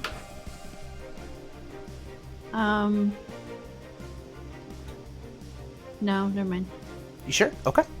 Well, then with that, now it is your turn, Norvell. Sweet. So since she doesn't move, or she doesn't pass, I guess, or she's still melee, I'm gonna go ahead and move in close and kind of just throw my longbow to the ground, get it out of the way, and if I can, use a bonus action or something to pull out a quarterstaff. You don't need to spend a bonus action for that. You can just switch weapons. right. So you're moving to the one with Wendy and Partridge or the one with Leopold? Whichever one looks the most like ready to do some damage to them. Like who's in the most danger? I would imagine it's her. Yeah, I mean she just got stunned and paralyzed and kind of shook it off. So you kind of see her there, like kind of shaking off paralysis and not attacking. Okay. Well, I'm gonna go ahead and run towards it, and like use my quarterstaff somehow to try to trip it up or get it on the ground. So it's like what's not a your threat. movement speed? I believe it's 30. Yeah. Okay, so 5, 10, 15, 20, 25. So you can actually run around it to get advantage on the attack like that if you want, since you'll have it pincered. So yeah, go ahead and attack with advantage with your quarterstaff. Okay, let me equip it real quick. All that jazz. Cool. Do you like jazz? Do you like jazz? Oh, nat 20! Yo! Okay. Oh! So that's a 20 plus 3, so 23. Nice! Like zoinks, man! I'm gonna roll 2d6. Okay. And yeah, so that's a 6. 6 damage. Yeah. Okay. I'm trying to trip it, if that's possible. Do you have any moves that would like cause it to be tripped? You know, I'll say this. I'll say because you did 6 damage, you hit it in the knee. Is like you try to give this thing the Nancy Kerrigan, right? Like you were just whacking it. But it stays standing. It's still standing. 6 damage. Okay. Do you have any other actions you want to take? I think. Do you get 2 attacks or just 1? Do you have attack as a bonus action or anything? I do have 2 attacks. All right. You can give him another bonk if you want. I'm gonna do another bonk and then I'm gonna dodge. I'm gonna like. So you got to pick. Sure. You either have to attack or you have to take a dodge action. Oh shit! All right, then yes, I want to dodge. 'Kay. I'm just gonna be like, well, that didn't work. Okay, so you have so attacks against you are disadvantaged as you begin to do this awkward like beatnik bob and weave as you're thinking about your snacks. All right, so you've gone Lilith, Wasp, Norvell. That means it's time for the Revenants. So Leopold, there's a Revenant in front of you. And it's like, yo, man, you've been whacking me, giving me the hits. No, yeah. It's gonna punch you, man. It just balls its fists up and is like, yo, I was a boxer in a past life and I'm hitting you. It's got to do what it's got to do. 10 and a 26. 26 hits, 10 does not. And it's damage. Well, you get advantage, so roll again on the 10. Shit, that's right. Because he was reckless. So technically, you could use the 26 as your... Yeah, I'm gonna use the 26 and then I'm gonna roll 2 again. Natural 1, and I don't know where the other dice went. Where'd it go? It fell on the floor. I'll just roll this natural 1 again. I feel like that's also a natural one. Oh, is it? Is that what you feel like? No. How about a 20 instead? Not natural 20, but just 13 plus 7. Yep. Oh yeah, Snake Eyes. Yeah. So does a 20 hit you? Yeah. All right, dude. This is gonna be 4d6 plus. Yeah, 4d6 plus 8. At this point, it is what it is. Ooh, that's spicy. Yeah, my dude's swinging. Maybe I'm gonna eat Karen's soup now to heal up. I don't know. 14. It's 22 damage. All right, cool. So he just like whap whap and hits you with like a good left, a good right. Well, you're a little shook. Boom, boom. Revenant Dos is going to like do like a cyclone, like a lariat, a spinning lariat from Zangief, and he's gonna spin and actually try to punch Wendy Ann Sue Partridge and Shaggy. I mean Norvell. I gotta find my d20 so I can roll these up. Tom, please. We have a website. I Dude, know. you D&D Beyond while streaming like legit causes my GPU to like slow down. And I have an RTX 2080 and it's still like So yeah, it's wild. That is wild. All right. So Wendy Ann Partridge, does an 18 hit you? Yes.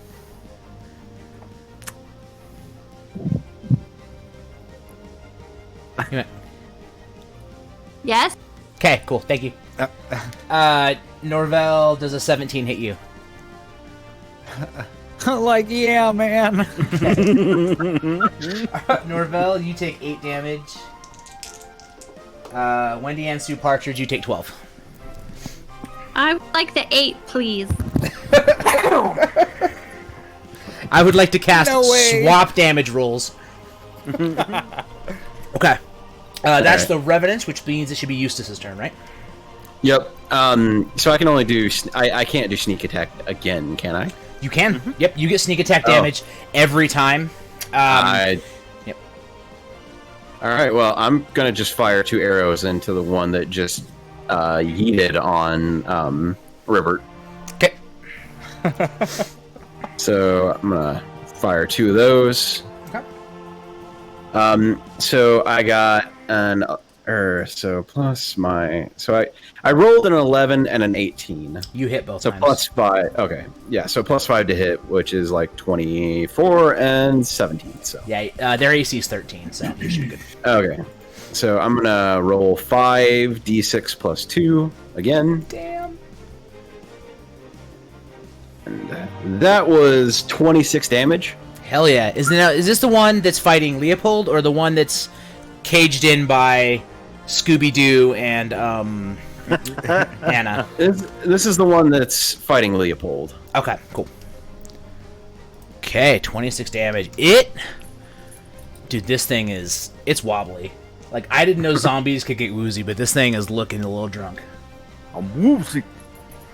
Alright, in that case, I believe Leopold, it's your turn. Okay. So at this point now, I'm going to rage. Okay.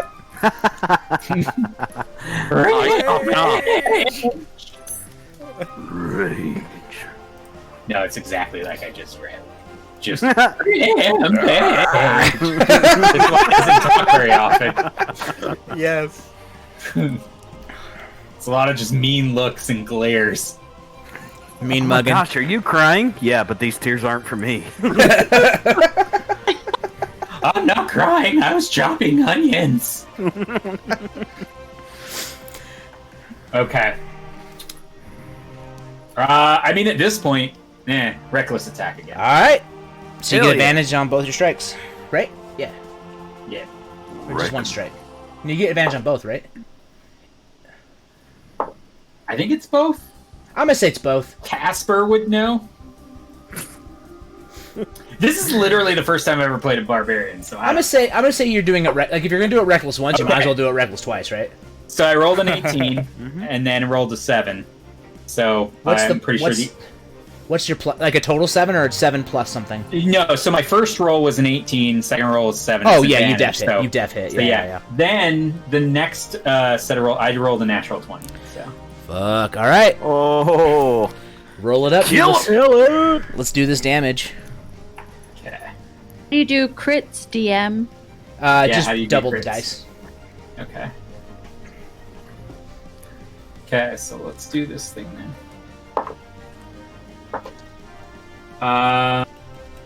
Okay. 12 plus 12, 24 plus 12.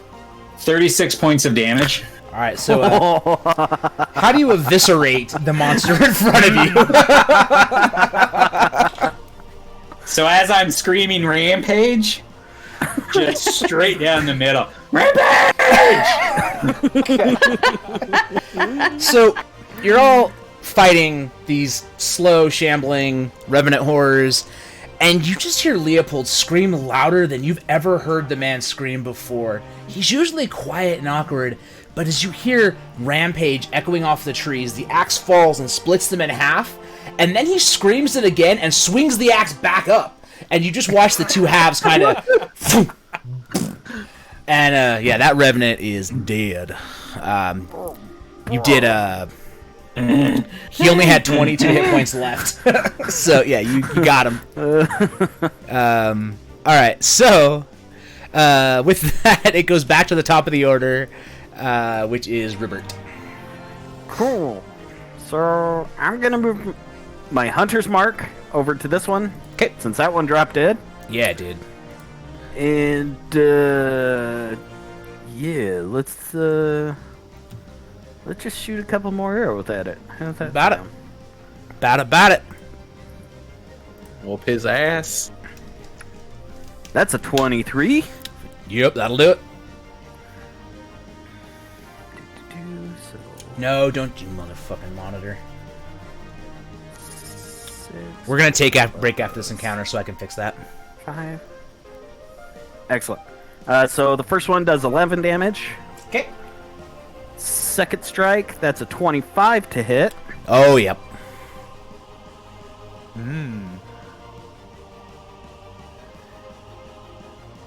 That's a 12 plus 5, so 17 damage. Okay, 17 with everything, or 17 plus the original damage? 17 plus the original damage. How much was the original? I wasn't listening to you.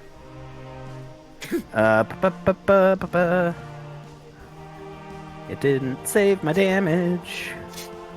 I think it was something like 12. Perfect. Yeah, Done. 12 sounds right. Okay. All right, so these two arrows... Sounds right. Yeah, into it. Ribbert looks pretty proud of his good shots. Like, I'm a good boy. And after good boy Ribbert takes the shots, Lilith, you're up. I'm a good boy. Sneak attack. Excuse me. Okay. Shoot your shots. My least favorite character Nate has ever. 21. That'll hit. That'll definitely hit. Okay. And then Oh, I got worse. Ooh. Not you. 11 damage? yes. Okay. And your second shot? Oh, 9. 9. Yeah, that's gonna miss. So Darn. you take your first shot and it hits it, but it hits it so hard it actually kind of like leans back from the force of the arrow, and the second one just kind of zips past. So after Lilith, it's gonna be Norvell. No, wait, no. Wasp. I keep trying to skip you. Quit it. Sorry. Is he Quit. flanked? He definitely is. Cool. So I'm gonna do my 2-weapon attack. Okay. So first I'm gonna hit him with my hand axe. Okay.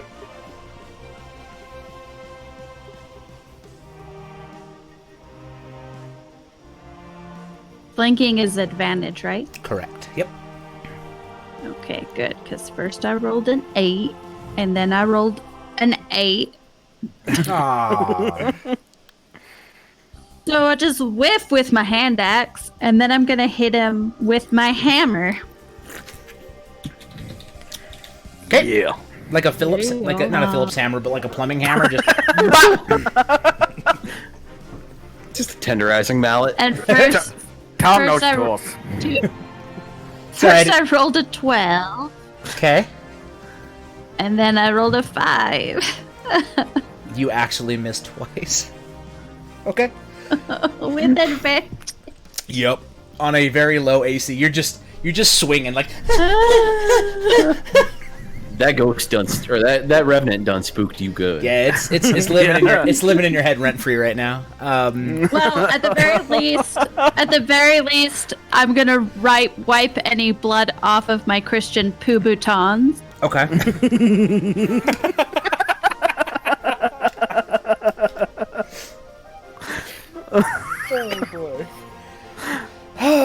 Norvell, it's your turn. And that's my turn. All right. Well, I guess I'm gonna try to, cause I threw down my bow, thinking that would look epic, but it turned into something bad.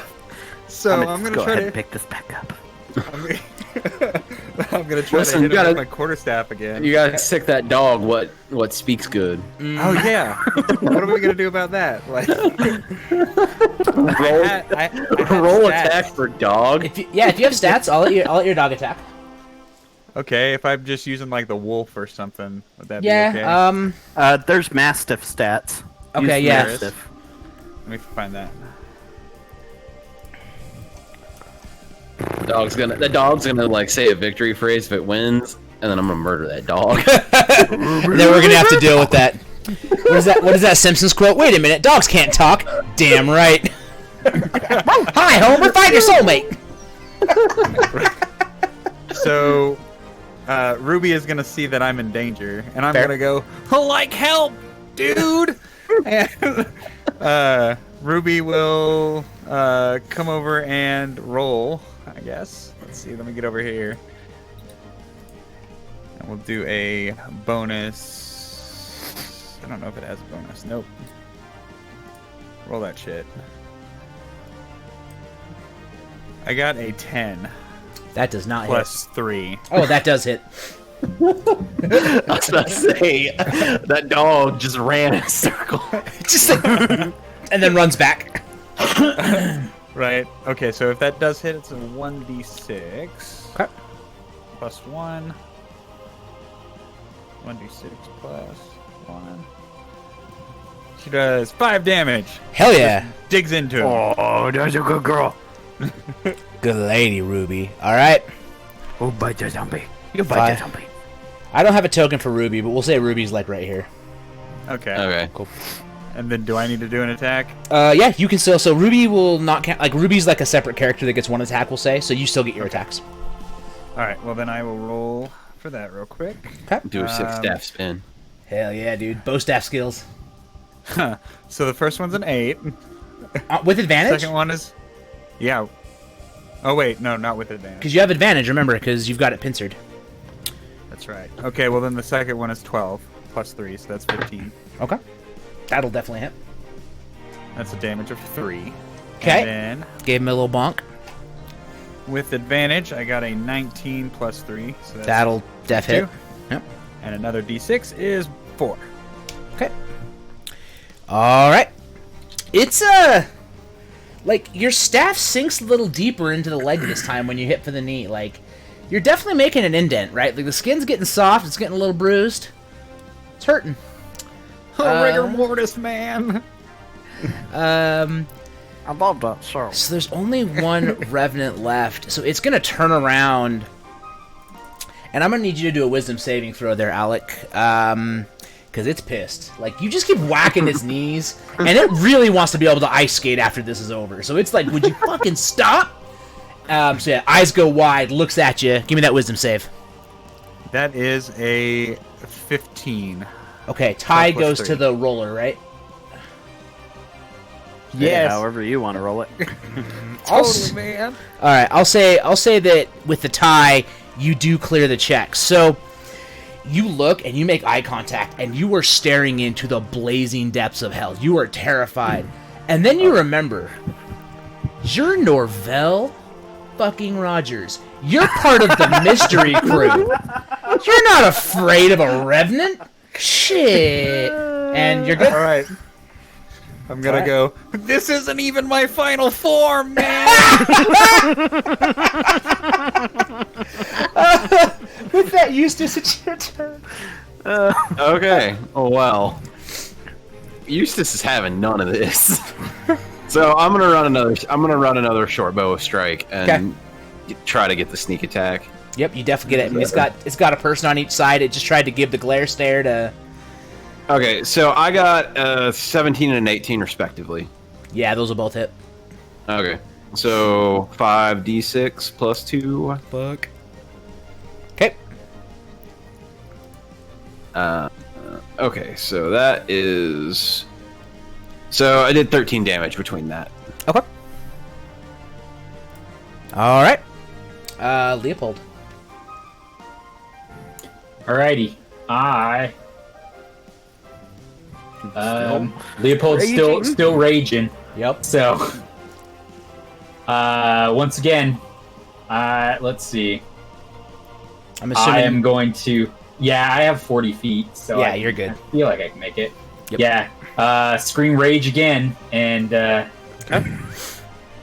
rampage. All right, are I'm you gonna scream that the whole way. Are you reckless or are you regular? I don't really need to be reckless at this point, so. Oh man, I can't wait to watch this thing get like bisected again.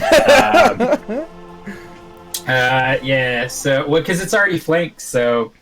Well, Yeah, I guess technically you wouldn't have advantage because you don't have it flanked. I think is how the rule plays. That's fine with me. I don't really care. At Okay. this point, I'm pissed. Yeah, I'm reckless. Like you can reckless or I feel like you're gonna have advantage if you want it. So whatever. Yeah. Okay, so 25 Yep. and 15. Yeah, both those hit. Okay.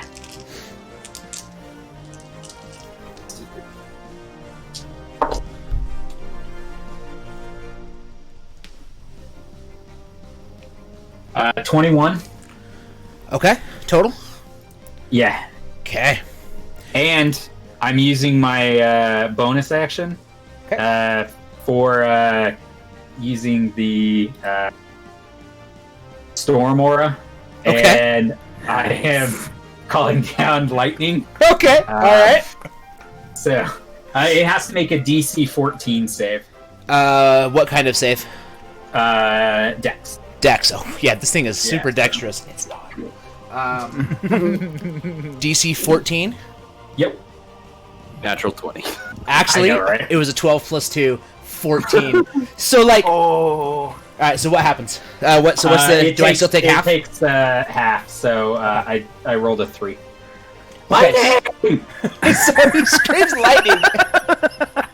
And the Revenant, like, turns to look at you, and he just so happens to turn, and the lightning bolt just hits, like, his arm. Because his arm swings. And he takes 2 damage. Lightning! Okay. The Revenant's not looking so good. Like, its right arm just got bolted. It got whopped with an axe. It's getting beat on with the legs with a stick. Ribbert, you're up. Let's see here. That's a 19 Yep, that'll hit. for 11 damage. All right. And that's a 14. All right. So no, it has 1 hit point left, so it's dead. What's your kill strike like? What's the Ribbert special? I'm gonna come running up to the statue. I'm really Do a glad you backflip finished off. this sentence. I'm gonna do a backflip off, shoot at midair, and land all hero style. All right, so he goes full Hawkeye, right? Just runs, kicks off the statue, pulls the arrow, whack, flips, lands. Everybody roll a perception check for me real quick. Just really to see want it. how cool that was. I really wanted him to have to make a dex check to see he didn't fall on his ass. 15. Okay. 17. 21. Okay. 10. 25. Okay. Well, I was hoping nobody would notice, but y'all saw it. And, like, for the first time ever, Ribbert was kind of dope. Like, you're all kind of shocked. Like, this obnoxious-ass Mickey Mouse motherfucking frog just, like, ganked this Revenant. And, yeah, so the Revenant shot through the eye, just kind of collapses and dissolves into the ground. That is something you noticed, is like the bodies aren't there anymore. They're simply gone. And as that happens, the demon statue's eyes light up as you get your final kill, and it dissolves into the ground, opening the pathway. Oh, damn. And with that, let's take a break so that I can make it so the screen stops freaking out. And also we can get some water. But good shit, y'all. That was a fun battle. Y'all did good. Okay, we'll be back in like in the throat. 5-ish minutes. When we get back, I want to make a persuasion check to get everyone just to agree that didn't happen. We didn't see that, right? That didn't happen. No, that I'm thing just slow clapping right now. that thing just exploded. All right, we'll be right back. I saw nothing.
Back. Okay. Hopefully the technical difficulties have been solved. Hopefully stuff isn't gonna freak out on us as we go. But You don't have to look that closely at my face anymore. yeah, I'm no gonna more, come. no more beautiful Come kick your. Caspers. I'm gonna come kick your monitor, Tom. Please do. I need it. It needs Fuck that shit up. needs a good hit. So the battle wraps up. You just killed your two revenants, and the statue fades off, and the trees around it seem to relax, and the path opens. And you hear a voice echo out. The blood has been paid, and you can head forward. All right. So, do we want to? We have a couple. Like, at the moment, we have a couple options. We can go investigate that other statue, or we have this path that's open. So, do we know where this chick lives? Is this path even going to lead us to the chick, or do we got to go down the other thing to find Karen? You thought you were going the right way. I would, in theory, be the one who has that information, having lived in the town. Right. So I guess I should make a check. I guess I should make a check on that. Yeah, I'm not even a check. Like Yeah. there's a hut out in the woods. What has an old lady living in it? Yeah. You've actually never met her. Cats? And you know that basically there's one path through the center of the woods that gets you to where you're going, and you're pretty sure that's the path that'll get you to Karen. All right. So I guess let's get getting. Nice. Did we need to rest, or did we need to take a moment to let some of our teammate, like some folk kind of got bamboozled that last fight? So if anyone needs like a moment to Can we get up- take a moment so I can rest? Just give me a moment. Yeah, absolutely. If you guys want to do like a short rest, use some hit dice to get your health back up or whatever, Leopold, I'm cool with that. So Thank you. I got a thing. Okay. I have a chef thing background. I figured a Shaggy would have that. Oh yeah. But if we have a short rest, I can prepare food for up to 7 creatures. And at the end of the short rest, any creature who eats the food and spends 1 or more hit die to regain hit points regains an extra 1d8 hit points. Perfect. Cool. All right. I would just like to say to Ribbert, oh, that was very brave what you did back there, Robert. Would you like a drink from my flask? I want to roll that persuasion check. Okay. No, it's no problem. I actually that- don't drink. That frog is not allowed to get a glory kill. Okay. And, drinks don't do much for me. Oh, well then, I'll drink for you. That's cool. Throw down. Yo, what kind of frog weed you got, Ribbert? Yo, Ribbert, you holding? I wish. My mom said drugs is for fools. Well, you are a fool, so let's get getting. Like, are you some kind of narc, dude?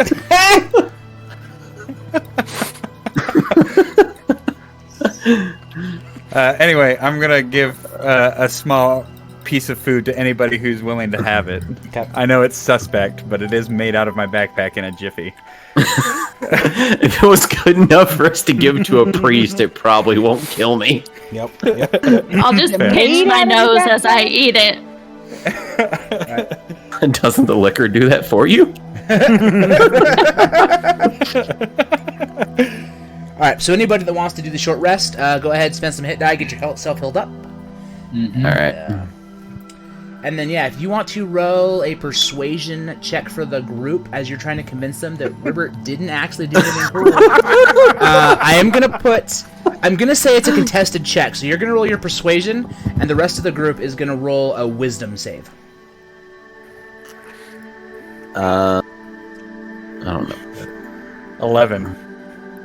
Let's see.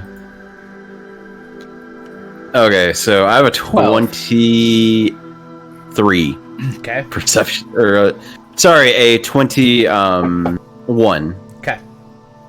Okay. So there was an 11 from Norval or Norvell. Who else rolled? Is I got this a to 12. not be persuaded? Yeah. Yep. You got to be the 21. Damn, I rolled a 5. I believe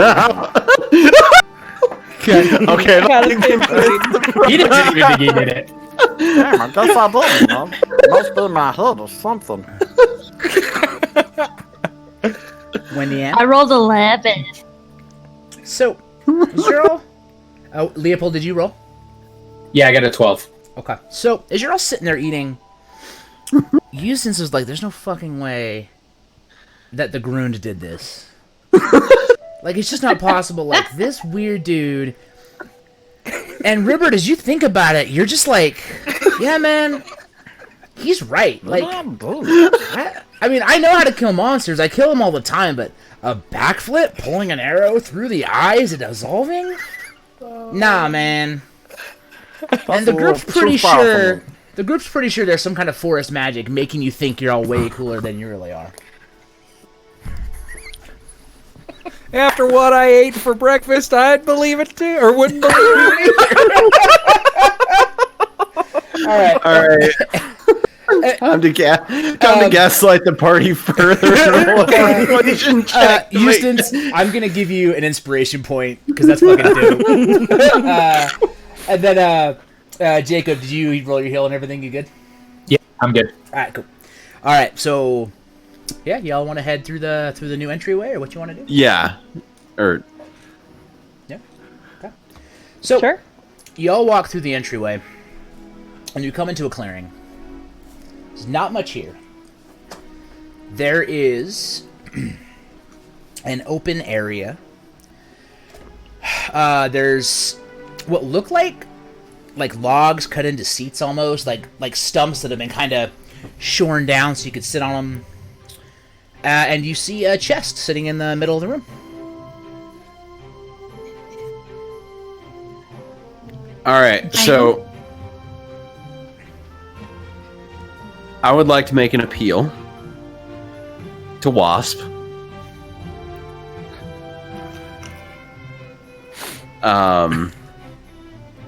So that last bamboozlement may have started because you tried to climb the statue to steal things. We maybe don't want to do that again. Oh, please. As if this was my fault. Listen, I just convinced the frog that it didn't do something cool. Convinced you of anything. He's got power now. He's got power. To be honest, it's not all that hard. I mean, it's not like you threw up the moon or nothing. The moon is a social construct, please. Yep. Dude, you know we've had an inflatable beach ball in the sky for fucking years. It's not the best kind. But Okay, so like, all jokes aside, like I'm strongly advising caution of immediately jumping that chest before at least someone does a check on it to make sure it's not going to murder us. Sure. So I do not have any skills in terms of, or I don't have trap checking, and I looking at my feats, and I don't think that I spec differently from this. So, I know that Lilith is also a rogue. And who else? I think we have one more. We have 3 rangers, 2 rogues, and And a Barbarian. Scooby-Doo. a barbarian. Yep. Okay. Okay. So So do we, Lilith? Do you have great anything that game. would be used to like investigate or check that for traps? What is for traps? So like an investigation. It's- What's your investigation bonus? Oh, if it's an investigation check, I thought that it was a specific skill because I have a +6 in investigation. Yeah, you should roll that. Okay.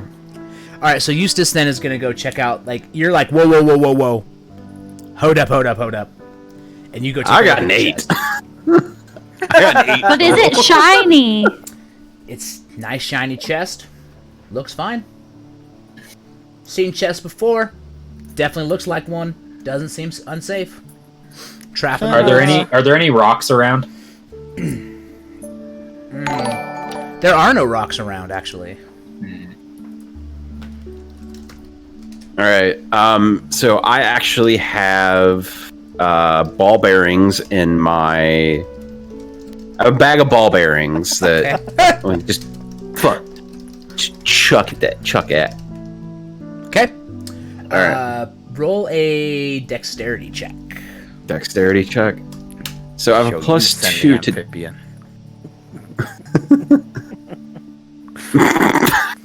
Sorry, I'm grumbling at the chat. Sorry, go ahead. So I got a 6. So, like, Eustace is examining this chest, and you hear him kind of mumbling to himself, like, there's gotta be something fucking wrong with this goddamn chest. Who just leaves a chest in the middle of a clearing? And he takes, like, 2 steps back and just hucks a ball bearing. Fucking misses. It goes into the trees. Chest is still a chest. So, You've had your chance. Oh no. Wendy Ann Soup Partridge walks up and tries to open the chest. I'm gonna need you to roll. No, I'm just kidding. It opens, and inside the chest there's a couple of stone tablets. Let me I'm gonna drop the images to y'all on our Discord, Okay. so you can see them. I'll put them in the planning channel. All right. I need to get the images off my desktop, which is behind this window. Shit's gonna get weird for like a second. It's okay. I'm sorry. We'll be right back. Give us 5 seconds. Let's see. I need to move you to... Where's my puzzle folder? Beast. Oh no. Never apologize, Tom. Never apologize. Right. I regret that the video has disappeared. Okay. There are these 2 stone tablets, which I just dropped in Discord. Let me pull these up in a browser as well, so that we can What show language them. is this? Unofficially, it's supposed to be demonic. I think it's actually draconic. I just looked for like runes on the Google webs. Well, what if I speak Draconic? Well, I would normally say that would be helpful, but if you look, you'll notice that there's actually common letters above the above the thing. So, like, I tried to make it not painful to you all, right? Because I didn't want to make it like some brutal puzzle. However, I also need to grab a URL out of Discord, because there is... Well, actually not yet, I don't. So you find this puzzle, you find this codex, and then the second thing you find, I need to open out of Discord as well, is a thinner slate that looks like so. Make sure that looks good on the stream. And it's got some symbols and some spaces. And that's what you have. And you're still in a clearing. No traps All right, go off. we need a Monster Energy drink, guys. I see it. It's weird. It says drink Ovaltine and Draconic. Yeah. I keep wanting to yell Fusrada. Okay. So what God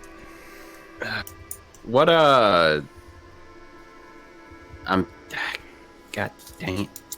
Let me open this up. I wanna Yeah, go ahead and look at it. So Got a big brain this. Yep. So as you're looking at those, I'll just kind of describe the scene a little bit more. So you open the chest, you take those out. The chest disappears yet again. Seems to be a recurring thing. Things just vanishing in this wood. Otherwise, this clearing is actually pretty peaceful, pretty calming. It's actually less spoopy than the rest of the clearings you've been in. The light's a little bit better. The trees look natural. The seats, like the stumps. Like, this is almost like a spot, if you were to go camping in the woods, this is the type of spot that as you're hanging out in the town, maybe on like a weekend going out into the woods, this is the place you would set up to camp. Like, this seems really nice. Really calming. Shaggy, Norvell, you still know there's an aberration in the woods, right? You still feel that. But, like, your spidey sense is definitely toned down. Like, you're not as stressed out about it. Sweet. It's okay, Ruby. Thank you. Zilla. Do you give him a ruby snack? I always have ruby snack. I can't even do it now. I always have a ruby snack for her. I will take an opportunity as your DM to remind you that the wizard statue did say something about solving the healer's puzzle. Okay.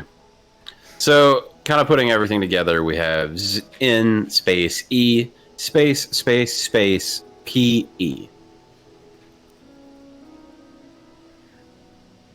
Like seconded, dude. Yeah. So.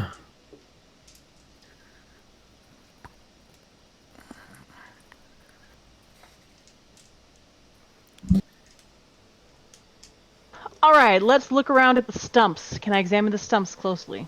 Absolutely. Roll me investigation. 10. They're stumps. God damn it. Can I also roll an investigation check? Yeah. Okay. I got an 8. You think the third stump from the right has 15 rings, and you can't remember how many years that is in tree. Might be an old stump. Can I? I'm gonna kick a stump. All right. Roll a strength check. Oh, I got this. I got it. Could Wendy Ann pull 23. out? 23? Mm-hmm. I rolled a 16 and I have +7. Some of the bark of the stump like chips off and goes flying, and your foot hurts. Can I do an investigation check on the tablet? Or on both of the tablets, or are those solved? No, you absolutely can. Wendy Ann, you were saying something real quick before we. Wendy Ann just wants to pull out the latest version of the My Phone and Google this. Sit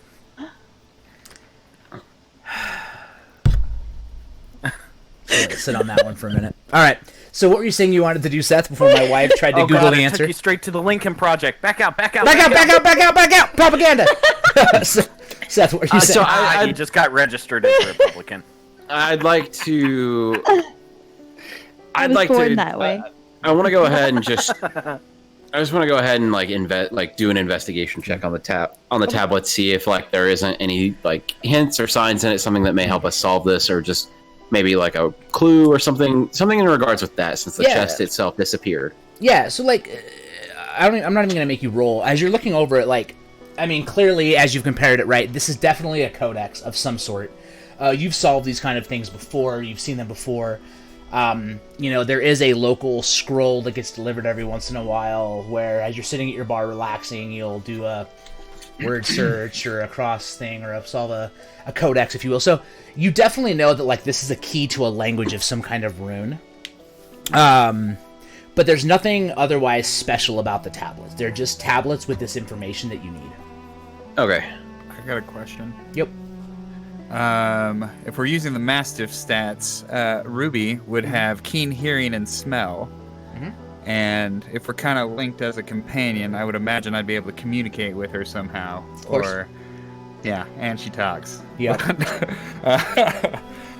So I'd like to Probably do a don't let wisdom. her talk. So I'd like to do a perception check to see if she smells anything, like a creature or anything like that. Yeah, go ahead. Go ahead and roll a perception check for Ruby, and I'll say because of dog smell and dogs being good, I'll give her advantage. Okay. Well, that was a 6 with advantage, so Yeah, this, she starts sniffing at my bag and is distracted by you Ruby have rats. snacks. Also, there's probably a squirrel nearby. Yeah. Can I make that same check? You can. Okay. What am I rolling? Actually, give me... Give me a wisdom...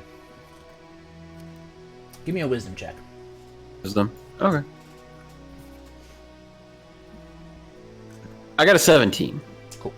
So I think what you're thinking here is that if you had to put your hand into the statue that demanded blood and do a battle to get it to go away, and now you have this codex, and there is a wizard statue talking about a puzzle, that it might be worth seeing what happens. And you've dealt with this before, being an investigator and thinking about this in mystery novels. Maybe you need to put the statue and the codex together somehow. Okay. So can we take those and double back to the other? Go back and double back to the statue. You absolutely can. All right. Is everyone okay with that? Can we like check the walls to make sure we don't have to double back? Because like this is our path, right? It's a dead end. Like you're just in like a clearing with like solid tree walls. This is kind of like a little empty area. And remember, there was 2 paths. There's a path behind each statue. So. But didn't we double check to make sure that this was the right path? So we know that, from what I understand, the way that it was described earlier, like we know we're going in the right direction. Okay. Like we're going towards where we need to go to, but there's something else. Like there's more to this clearing than there seems to be. Okay. At least that's my read of it. Yep. So Norval's gonna walk up to in front of the statue, and he's gonna start drawing a vertical line.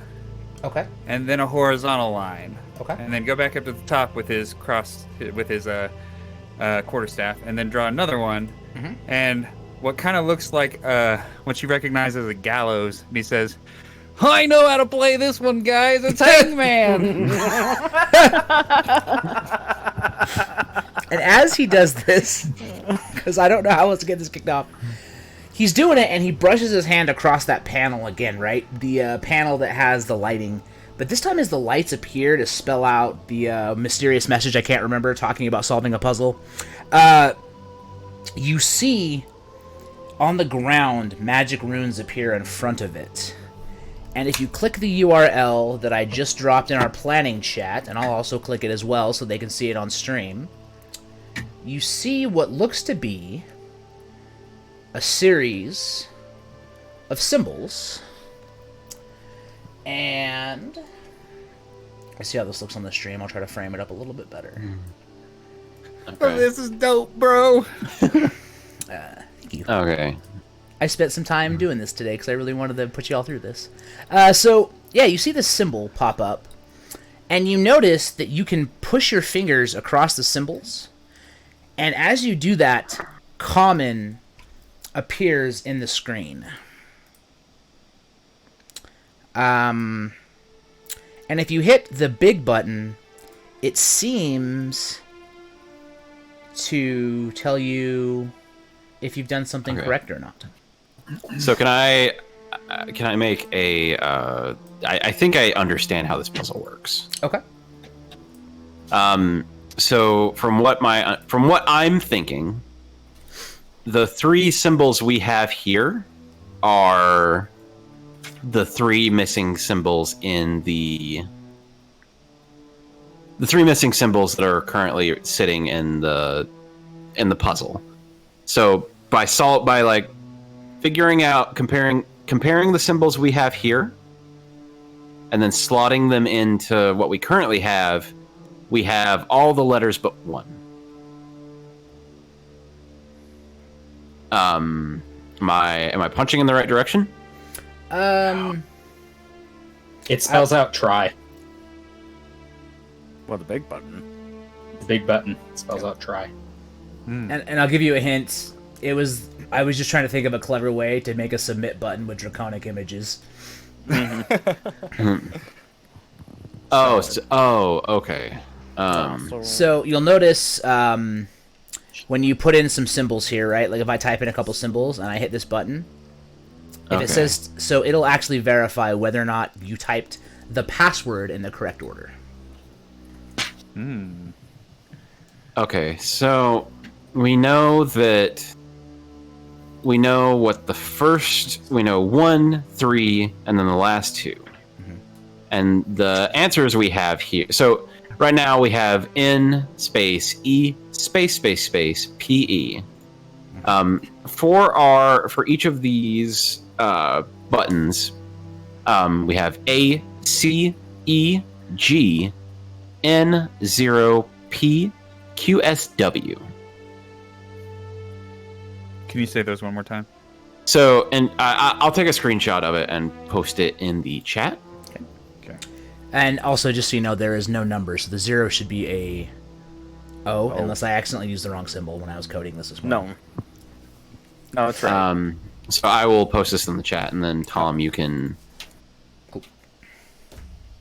So these are the letters we have.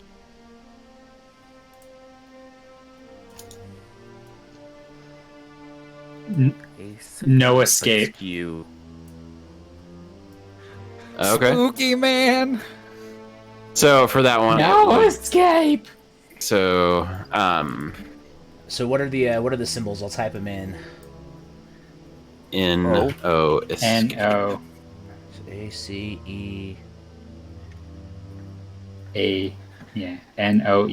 N-O-E-S-C-A-P-E. All right, which will you tell me which symbols they are? Because I don't have. I guess I could look at the codex and do it. Hold on. So we got this little T-looking fella. See here. Nope. So N Oh. is this. O is this. And then E. S. C.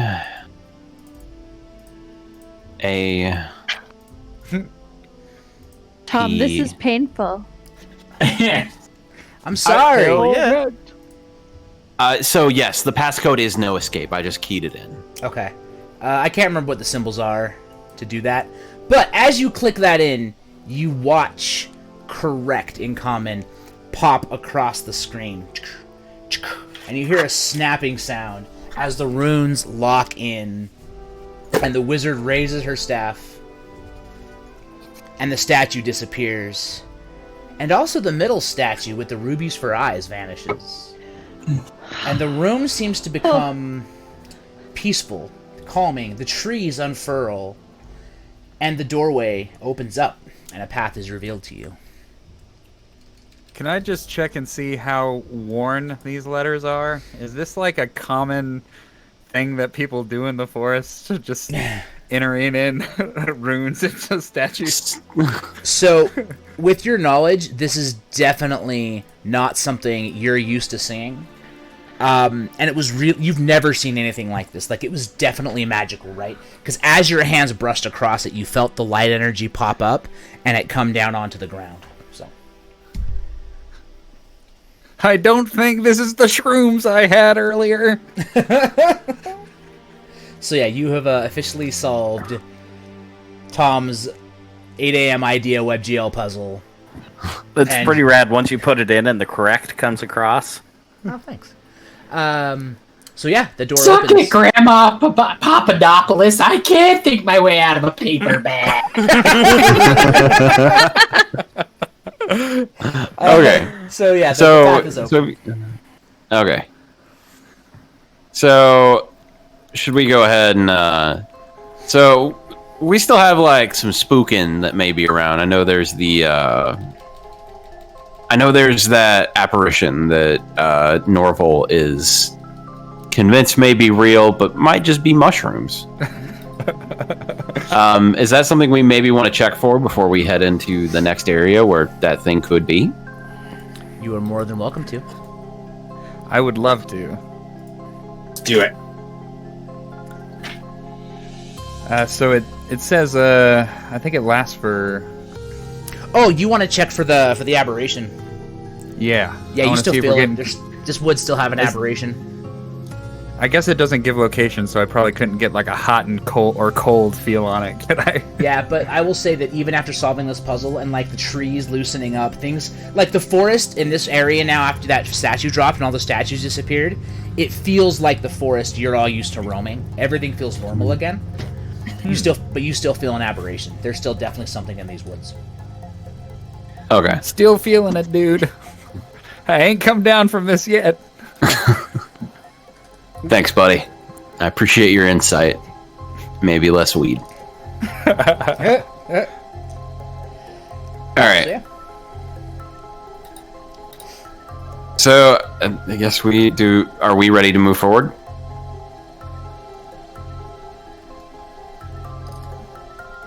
See where the. Never mind. Okay. As Try and do some stealing again. So, as you all move forward, you walk through and you enter a clearing. In the clearing, there's a beautiful cottage. It has just perfectly tiled roof, this beautiful thatched roof, the door, everything is pristine. You almost feel like you can hear the sound of children's laughter, but you don't see any children, but it's almost as if it's coming over the wind. As you walk forward, you see a beautiful stone pathway up the area, and a sign over the door that says Karen's. I was just about to request to make a perception check to see if this was it. So yeah, that's all you see. Go ahead. Can I make a check to talk to the manager? I'm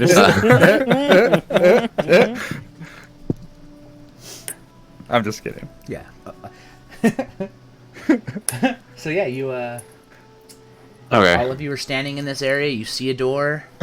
This seems to be, from what you can tell, I mean, there's no way out of this area except for back from where you came. And this very much seems to be the person that might want some soup. So I guess I'm gonna head towards the. Or can I make like a perception check for any danger? Because this seems a little bit too easy after all the nonsense we've gone through. Yeah, absolutely. Go ahead and roll perception. All right. That is a 12. Okay. Yeah, I mean, tonight's been weird, right? Like, you fought zombies in a forest you didn't believe was haunted. You need to make the moral decision as to whether or not you let Horatio know what the fuck went down, because that might ruin that guy for life. But, overall... Oh, we're gonna ruin Horatio's whole day. Overall, though, it seems like it's truly just a normal looking cottage in the woods. Nice smoke coming out the chimney. Looks peaceful, looks happy. I guess I'm gonna go ahead and like take the delivery and start making my way towards the building. Okay. Do the rest of you follow? I'm gonna stay at the back of the group. All right. I'm gonna hang out just within longbow range. Okay. I'm gonna go hide myself. Okay. If there's a tree nearby.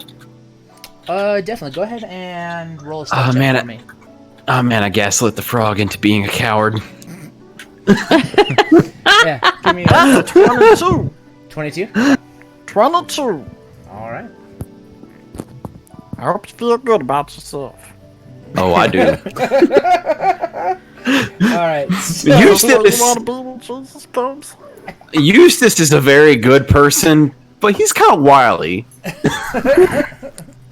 Eustace means well about it, but he's having fun with it. all right, so Eustace, you're marching towards the door. Ribber, you're hiding off in the woods. Lilith, you're hanging back, but you're walking with everybody.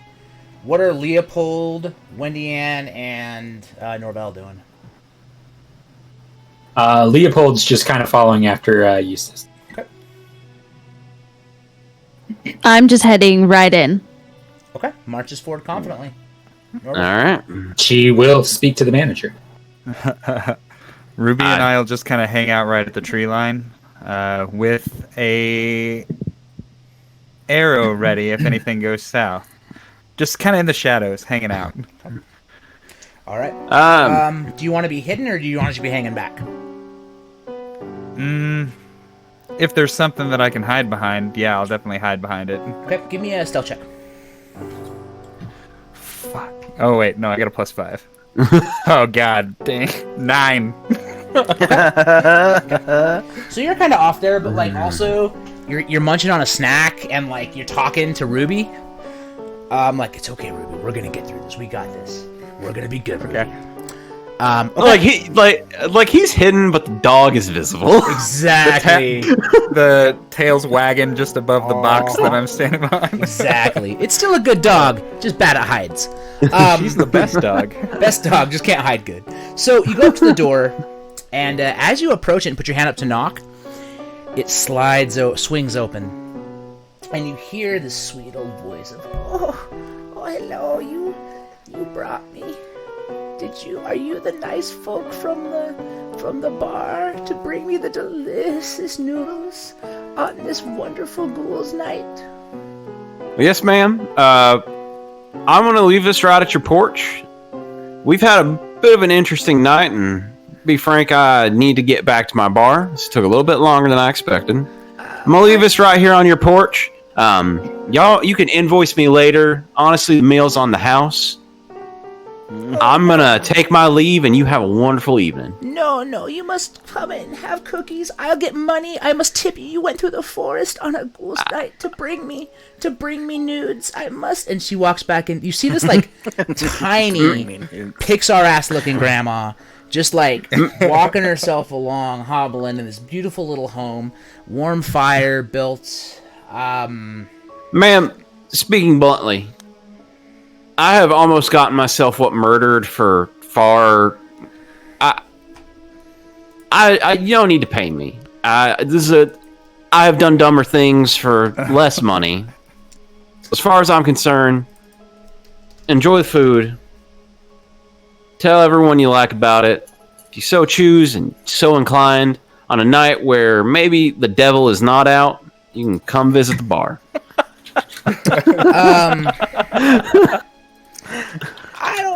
I've lived in this forest and dickety years. I tell you, one time we were back there in the older money.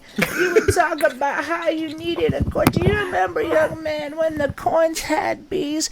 And I would like you to go ahead, step right inside here. And Seth, I'm gonna need you to make. Let's see here real quick. Choo, guys. Let me just see what she's got here. Fuck that guy, move him. I'm gonna need you to make a wisdom saving throw. Wisdom saving throw? Okay. Not brother. Oh, fuck.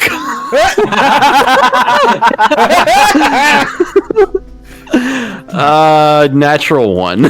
Oh. God, you know what? You do want to learn about the old currency.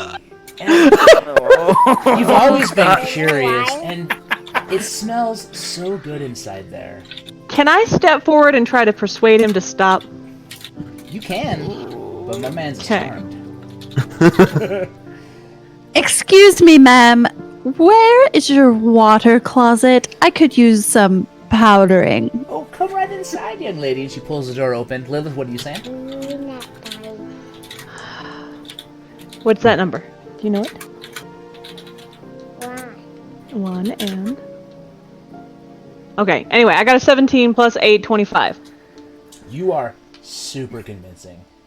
I really don't think that you should cross the threshold of that house. Why don't you come back here with me, and we'll go pet the nice doggy that talks sometimes. And he looks So real- I need to make another roll. You don't, because you're charmed. Okay. You look real torn. And the old lady goes, I know, but you just love cookies. And she wings her finger, and you go walking into the house.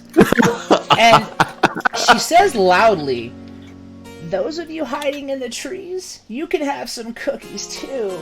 And she walks back in behind Wendy Ann Partridge into the house to get money to pay the soup boy. Is she charming him to do what she wants, or is she charming him about her appearance? To do what she wants. Okay. So as So of right now, was- Wendy Ann and Eustace are in the house. What do y'all want to do? Well, hell, she got the I want to soup go with to the water closet. Oh, I would like to note that while, in theory, yes, you could leave me. You're not getting fed or paid without if you do. Not getting paid anyway. I mean, don't know that. Wendy Ann, she points you to the fantasy water closet in the back. I Is did there a promise medicine cabinet? There's not. Is Oh there man, she thought she was getting drawers? old lady drugs. Is there drawers or cupboards? There's not. It's a very simple room. There's a basin with some warm water in it and a towel. And there is a... Did I walk past like a bedroom? You did not. 6 foot pole or hole? Hole in the ground, because this the olden times. What be her latrine? Oh, it's a squatty potty.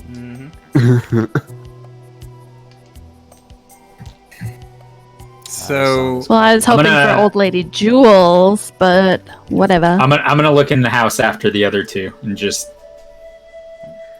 Come on in, youngin. There's delicious cookies on the fire. And she pulls a tray of warm cookies and puts them on her beautiful table, sitting next to a giant cauldron. guys, I'm sorry, I gotta do this. It's my character. All right. So seeing the cookies. Give Smelling them. Eustace your weed. Let him roll a saving throw. So smelling the cookies, like I'm imagining there's some kind of like, cartoonish cloud of just good smells Oh yeah, wafting for off sure. of these cookies. For sure. Actually, And roll.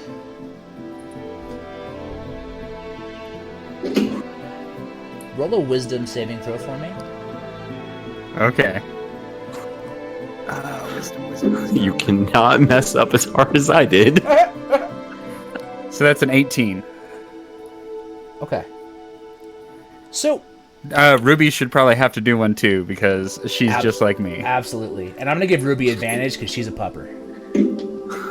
You're so nice. Dogs Okay. get advantage in my worlds. Okay, well, I was gonna say that's where a was my 7 advantage, but I rolled a plus a natural 1, so that's an 8. Ruby rolled an 8. Yeah. Oh, dude, Ruby's going for the snacks. You Right, we're try to both going stop for the Ruby though. You're like, something's up. Okay. Like, so you smell and you're like, God, these smell so good. Wait, what? That's those cookies. That wafting. That's not. Huh? And you look, and Ruby's bolting for the door for downstairs. Ruby. It's a mastiff, so it's gonna bust through that door if anybody's in the way. And the old lady's petting it and giving it the snacks and just loving on it. She does pull out 15 gold pieces and give them to Eustace for the delivery of the Noods. All right.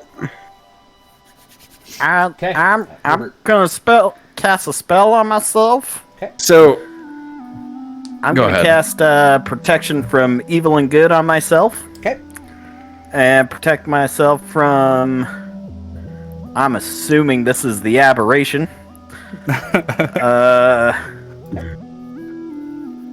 All right.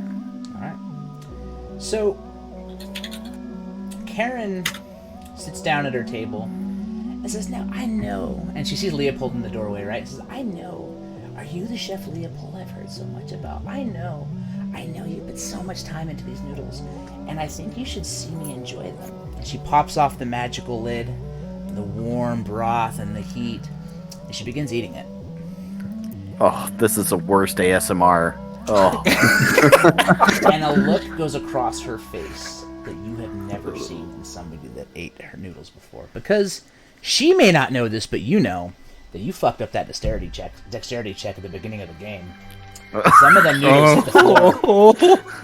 You also know that you had to take the chicken and put it back in the frying pan a little late, and you were kind of in a hurry, so it's mostly cooked, but it didn't get seasoned quite well. You're also a little drunk while you were cooking. Wasn't your best work. All correct. And you see Karen's eyes go wide. Why, this is not at all what I ordered. This doesn't quench my hunger. I am so hungry. And she slams her hand into the bowl of noodles and squeezes. And as it happens, dark energy fills the room, and a tentacle rises out of the noodles, and a second tentacle rises, and a third tentacle rises. And as this happens, and you're sitting in Karen's home, and I don't actually know the right size of this creature, but she starts yelling something in Infernal, and out of the bowl of noodles rises a death kiss. Oh. Now come Wait, forward. he's speaking Infernal? What is she saying? She's 'Cause chanting. I speak Infernal. She's chanting a spell, essentially, arise and punish those that messed up thine order. The manager is not here, and uppance will not come. No, wait. Can posted I do something? And can I persuade her in Infernal? I posted a picture in the chat of what she looks like gripping that chicken.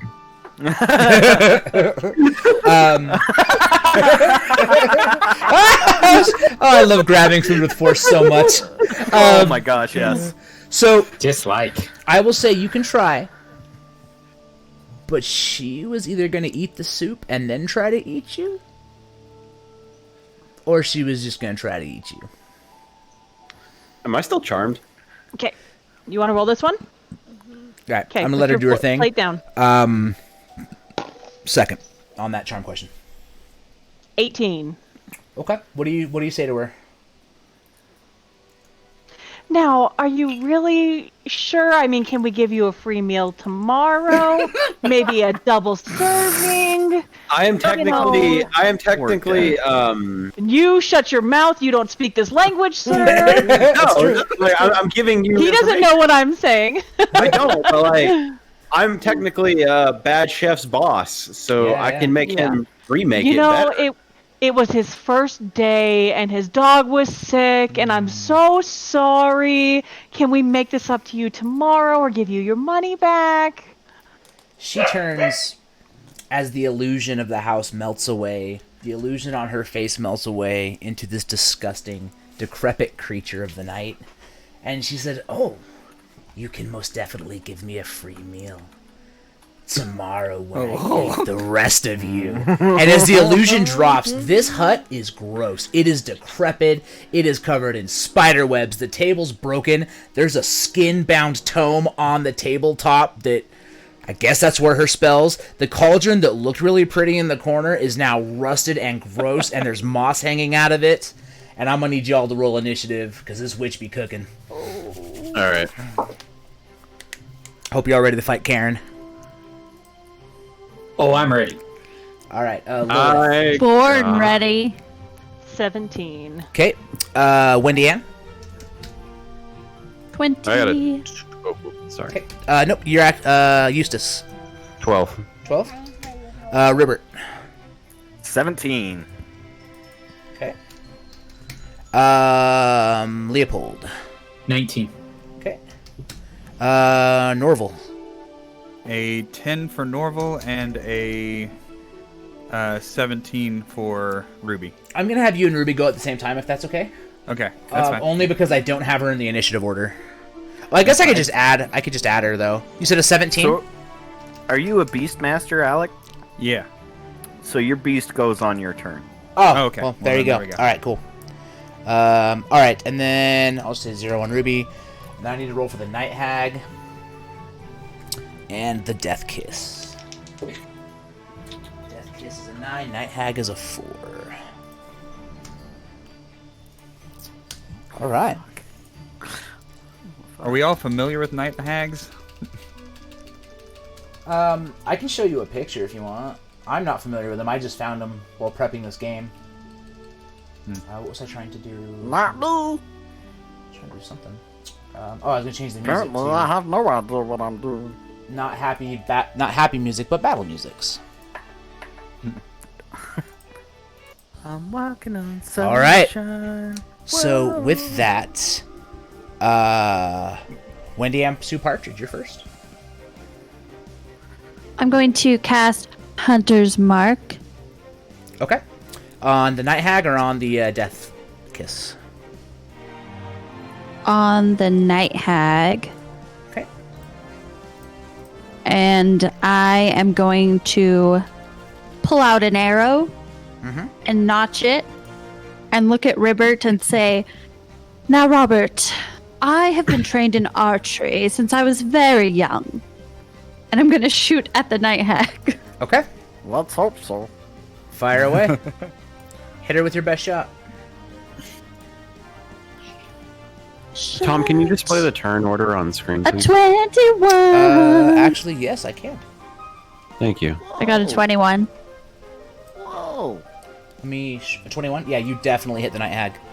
Sorry, I'm gonna see if I can you shrink hit it down something just a this little time. bit. Good job. No. How's Go that? ahead, Reese. Hey, listen. You should do that instead of axes. So I got 8 plus 5 for my hunter's mark, so 13 points of damage. Okay. Okay. And that's your bonus action and action. You want to move at all, or? Oh, I guess you were at the water closet, have so you're to- technically like right here. I have 2 attacks per action. Oh, so you get a bonus action. So you get one more attack then, yeah, because you did your hunter's mark, and then you shoot, and then you shoot again. Yeah. Yep. So I do another arrow and I got a 20 to That'll hit. Yep, that'll do it. I actually don't know what And this I tag's got- on. Is. Okay. I got an 8 plus my d6. I got 9 points of damage. All right. She takes those 2 hits, and she has never been shot with an arrow before. I see a kid. Hi. She has never been shot with an arrow before, and she doesn't seem to like him much. What you can't see is she is currently licking her entire hand over and over again. Well, you gotta get the hand clean. I get it. Leopold, you're up. Okay. I, after seeing what she did to my food, am in a rage. Yep. Okay, I like it. And I am screaming at her, I have never made bad food in my life! And I'm going to attack her. Okay.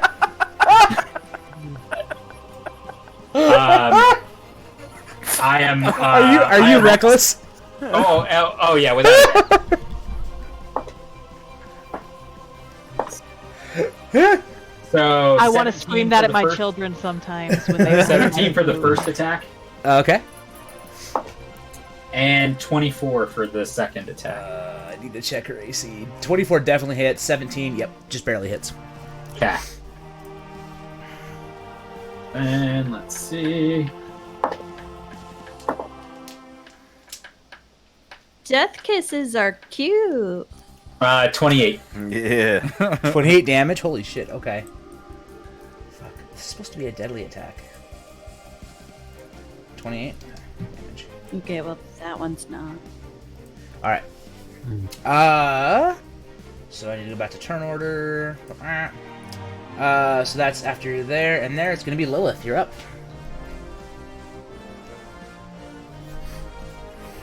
Okay, let me see here.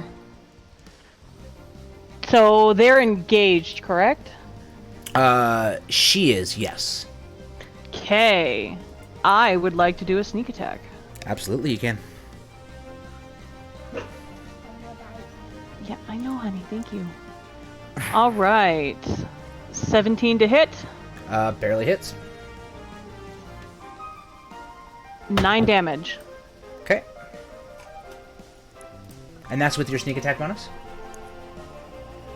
So I think I just get the 3d6, don't I? You get, yeah. Yeah. Okay, cool. All right, and then my normal attack. Ooh, 11 to hit, so I don't hit. Okay. Yeah, so she kind of sidesteps the second shot after getting kind of blown up. What do you have any bonus actions you want to take, or? So I want to dash and move 2 steps behind Eustace. Okay. The 2 squares behind Eustace. So I want to be like the farthest away that I can Like be. right there. Okay. Okay, that puts you right in the doorway. That means Ribbert, you're up, my dude. All right. Did you go in the house? Let's say you went in the house just to make it easier. Yeah. I figured when yeah. you switched to this screen that we all just went in the house.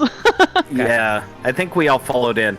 So I'm going to take this chance to use my action to cast Hunter Sense on the Death Kiss. Okay. And what that does, you immediately learn whether the creature has any damage immunities, resistances, or vulnerabilities. Okay. It's immune to lightning. It cannot be knocked prone because it floats. That's it. That's it. Oh yeah, you can see it right there. I just gave you all the stats of the monster, probably. There you go. Yeah, we've been watching the HP. That's fine. It's fine. It's fine. It's fine. This is not competitive D&D. All right. And since I cast a spell, I can't attack this round, I believe. So, bonus action. Let's just. Actually, I don't think I can do that either. Yeah, I'm gonna go ahead and move back. Oh, I just lost my. Let's see.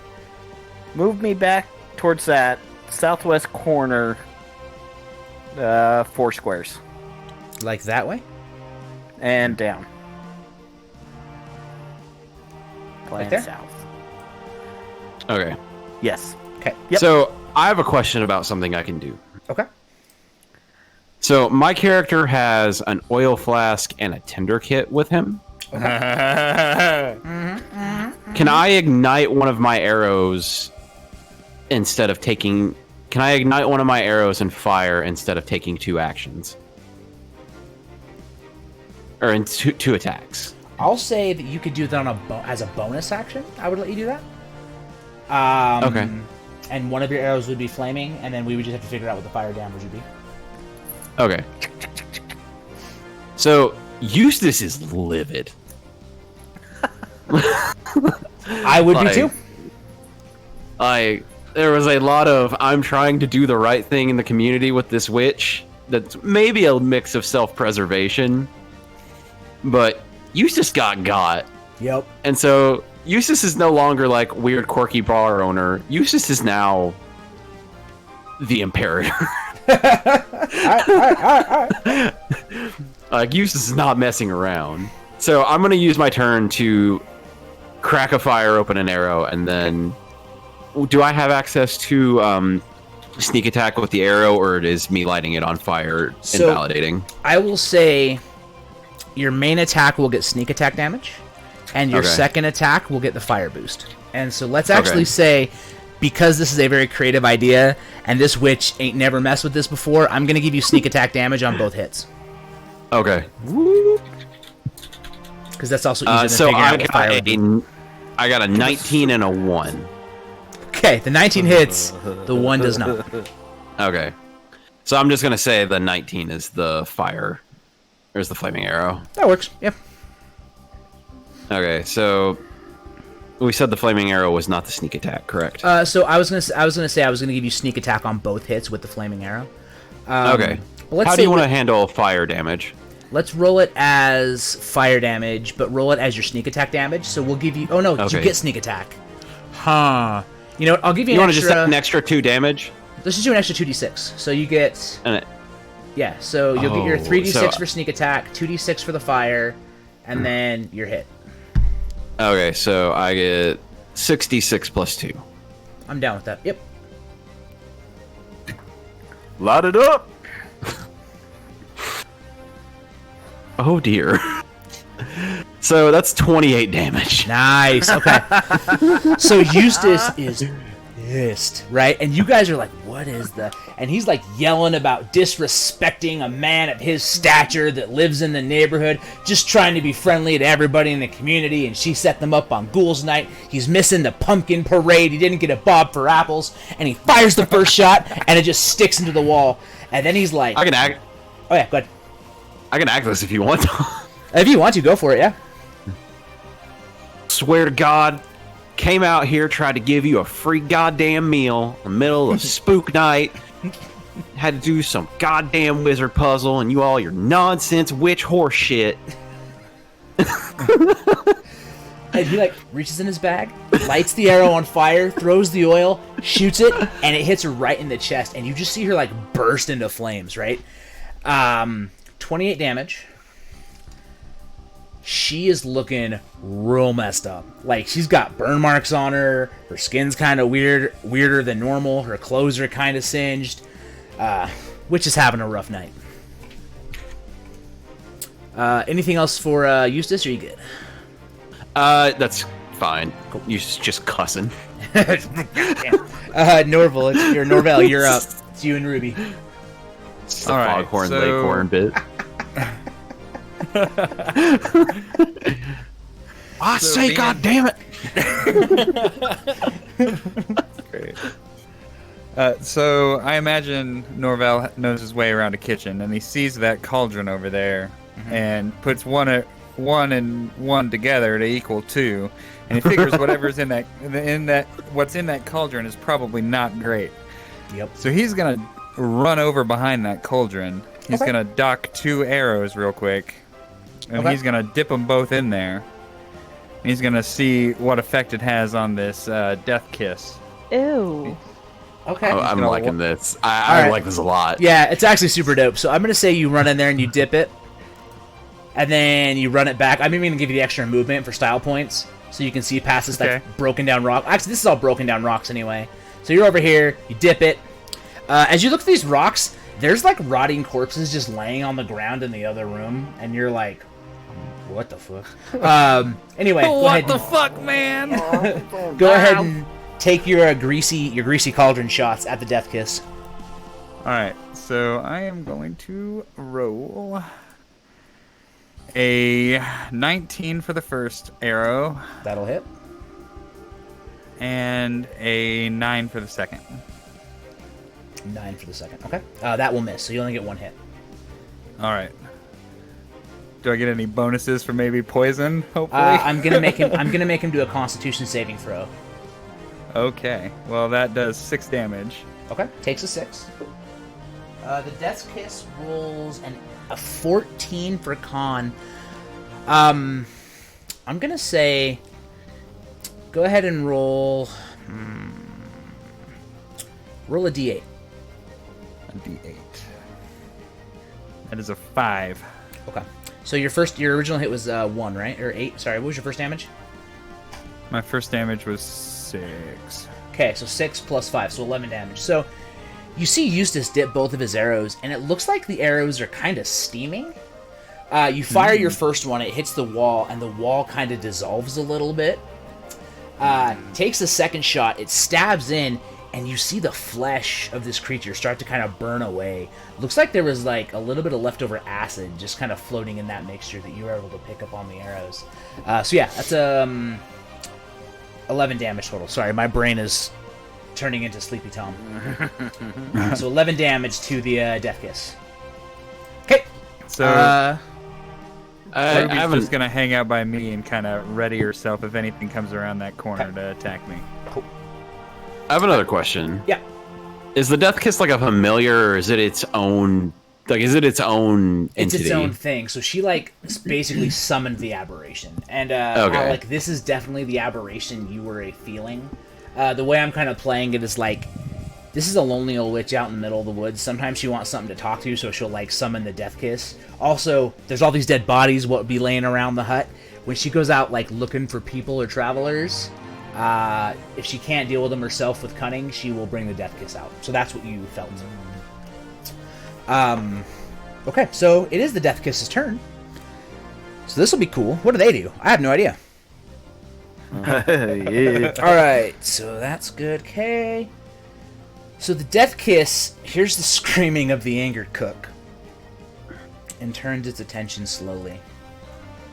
But it's got a weird feeling because it was summoned from the soup of this man. So in a way, they're connected. So he's going to do a multi-attack. And a tentacle is going to lash out at you. So it's a +8 to hit. Don't forget, you have advantage. Oh my god, dude, I'm so sorry. Okay. Alright, well, luckily I only rolled a 17 plus 8, so 25 to hit. Yep. Okay, That's all. 25. that's all. I mean- Let's see. That's it. Oh, This is okay. So this, I'm actually gonna move him like right here. Yep. So it has 20 feet of tentacle range. So the tentacle's gonna lash out, and it's gonna hit Leopold, and that's 3d6 plus 4. So Leopold, you're gonna take 13 damage from that tentacle. Is it a piercing, a bludgeoning, or a slashing attack at all? Oh, it's piercing actually. So that is halved. Cool. You are grappled. It looks like you need to make a DC save. Let's do a dexterity or an athletics, whichever's better for you. Oh, legit athletics. Okay, do an athletics check. 19. Okay, so the tentacle whips and it starts to wrap around you, and you like grab it and do this like duck under kind of swing move. You're like, nope, like I ain't getting grappled by this thing. Eustace, another tentacle goes flying out at you, at your angry foghorn leghorn display. And it rolls a nat 1, so it just like slaps past you like, what? Nope. 5, 10, 15. Okay, can't reach Wasp. No one's grappled. The third tentacle is gonna go back and try to whip. It's gonna go after this. So missing with the first, the second one is gonna again go after Eustace. 17 plus 8, 25. Yeah, that definitely hits. Okay, roll me a dexterity or athletics, whichever's better. Okay, so my dexterity is better, so I've got a +5 to that. Okay. I got an 11. Okay, so you're gonna take 12 damage, and the tentacle is going to wrap around you, and you are now grappled. So you are restrained. I can't use this tentacle on another target, but good news, I got 7 more where those came from. So, It's like... this dude's got noodle arms. Said Noods. Alright, it is now the Night Hag's turn. What can Night Hags do? Gosh, she is messed up. Hag magically...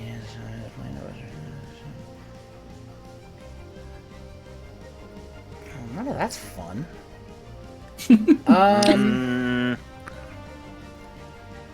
Okay, no, this is good. So the hag wanting...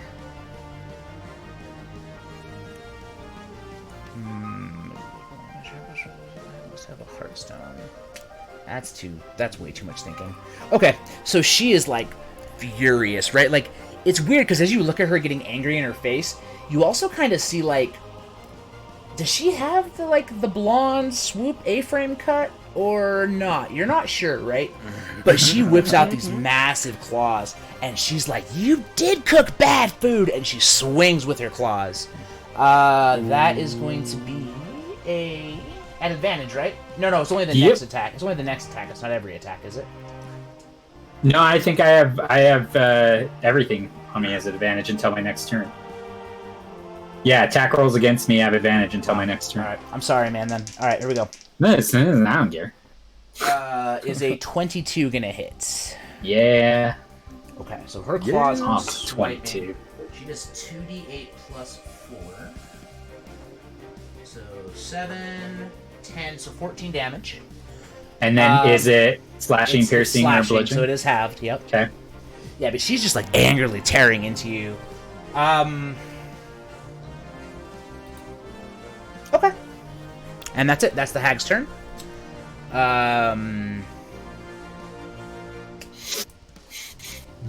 Wendy Ann Sue Partridge, you're up, girl. Going to notch another arrow. Mm-hmm. And I'm going to just announce to everyone. I trained with the greatest archer, Robin Good. And I'm going to shoot at the Night Witch. Good. Eustace is still cussing even louder now. I got a 14.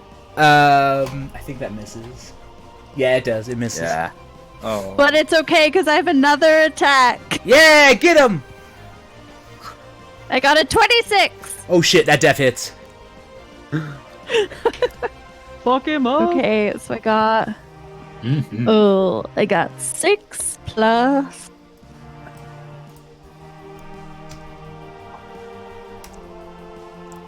It's 12 points of damage. Okay. Alright. Anything else? That's it. Okay. Leopold, you're up. All right. I once again will attack the night hag. Okay. Just roll Not one. going to. I'm not going to reckless. No, Okay. actually, I am going to recklessly attack. I'm Okay. still pissed. Just roll your Hell attack. yeah. Roll your attack and then roll damage, and then roll your next attack, just in case. Okay.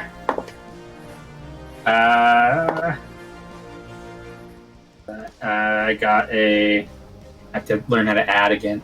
Got a 16 and then so 17. Okay, that'll hit. Just barely. Okay.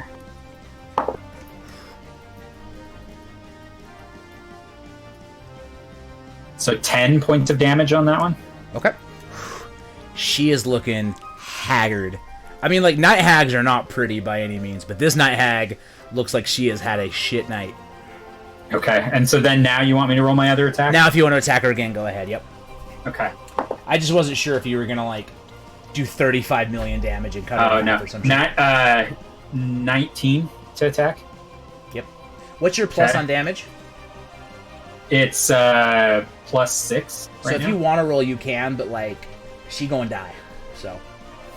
I do actually. I want to. I want to see that's this. Fair. That's fair. That's fair. Thoroughly. So let's see, 11 plus 6, so 17. Also, I'm calling down a bolt of lightning. Okay, do it. Do it. Fucking do it. Yeah. That was a 6. So 23 damage. All right, a little bit of bad manners. Definitely more life than she has. So, yeah, what? How do you kill her? You just whap her in lightning or anything special? Okay, so All right, calm down, Ben Shapiro. I've never cooked anything bad in my life. It is amazing. And I'm going to jump up and just swing at her head. Okay. And then when her head falls off, I am going to strike it with the lightning. Okay. And if possible, I want to hit it with my axe Okay. towards something. So this is like Mortal Kombat fatality type shit, right? So the axe comes out, the jump, the head lops off, you see it flip, the lightning strikes it, turning it a charred black, and then he turns his axe sideways like a bat, like a cricket bat, and just whap into the wall. And there's all these like thorns and shit tearing through the wall, and the head just into the thorns. As this happens, because I can do whatever I want as a DM, which is fun,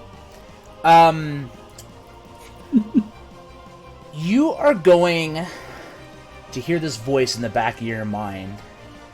And all you hear, Jacob, is, "You may not have cooked bad for me, but you did. But you'll have nightmares about it for the rest of your life." And you see her body evaporate, and she casts Nightmare Haunting on you. So as long as you are not protected from good and evil, basically you're going to have dreadful visions of cooking bad soup. So, suck it. But yeah, the night hag is dead, and you're gonna have noodle nightmares forever. So you should be worried that this is going to happen again. Right, exactly. Nightmare news. Well, don't worry. He's not going to have much of an opportunity to cook noodles by the end of this. It goes to the top. No, that was you. So that means Lilith, you're up. Can I try to talk to the guy in Infernal, the creature? Yeah, absolutely. If you want to. Does it speak languages? Yeah, it speaks Infernal. Yeah. Night. That's a night hag. Whoops. What do Death Kisses speak? Nope, it speaks Deep Speech and Undercommon. Aw, damn it. Fine. Alright, sneak attack. Alright. So in this case, it's not actually engaged with anything, so this would just be a regular attack. Okay, 19 to hit. That def hits. 6 damage. Okay. Yeah, that's all. Okay. You do get a second attack. Oh, attack again. 24 to hit. That'll do it. 9 damage. Okay. All right, staying in the doorway. Yep. All right, smart play. Ribbert, you're up. Alright. Oh, the hag's dead. So to keep my protection from good and evil up, I'm gonna use my Slayer's Prey ability, Okay. which is pretty much a Hunter's Mark ability, and I'm gonna put it on this Death Kiss. And I keep clicking the screen, thinking I'm in roll 20.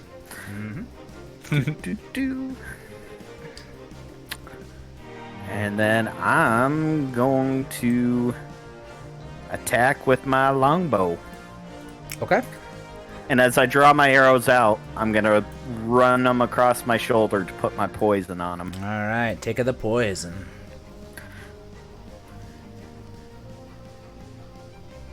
He's gonna give him the goo. That's a 10. Will not hit.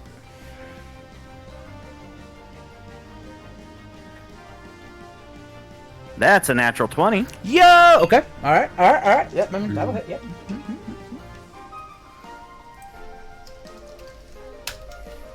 That's 2 1s on my damage, so that's 6. Plus a hunter's prey. So 6, 7, because another fucking 1. And plus 5, so that's 12. 12 damage. Alright. On a goddamn natural 20. Yep. I guess that's why. Apparently I guess that's why the max damage house rule makes more sense. Sorry, Nate. Yeah, well, you know, I was too busy taking out the other guys for everybody else. I figured I'd let them have a turn. Oh, okay. I see. Well, thanks, dude. now that Damn, this thing's scary as hell. Eustace, you're up. Okay, so, like, are my arms and hands bound? No.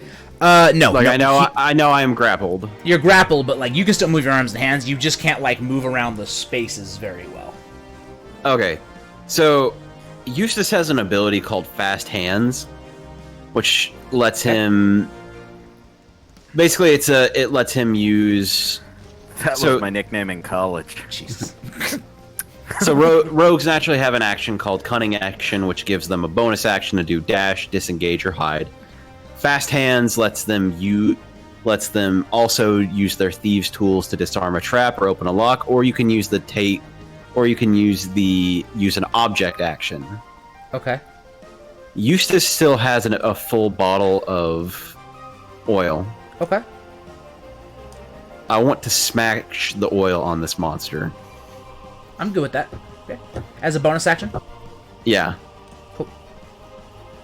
I would then like to take my piece of flint and strike this monster like a match. Okay. Yeah. Yeah, I'm cool with that. Let me. How would burn damage work? I'm not necessarily doing this to like do burn damage. I'm doing this to break free. To try to break That's free?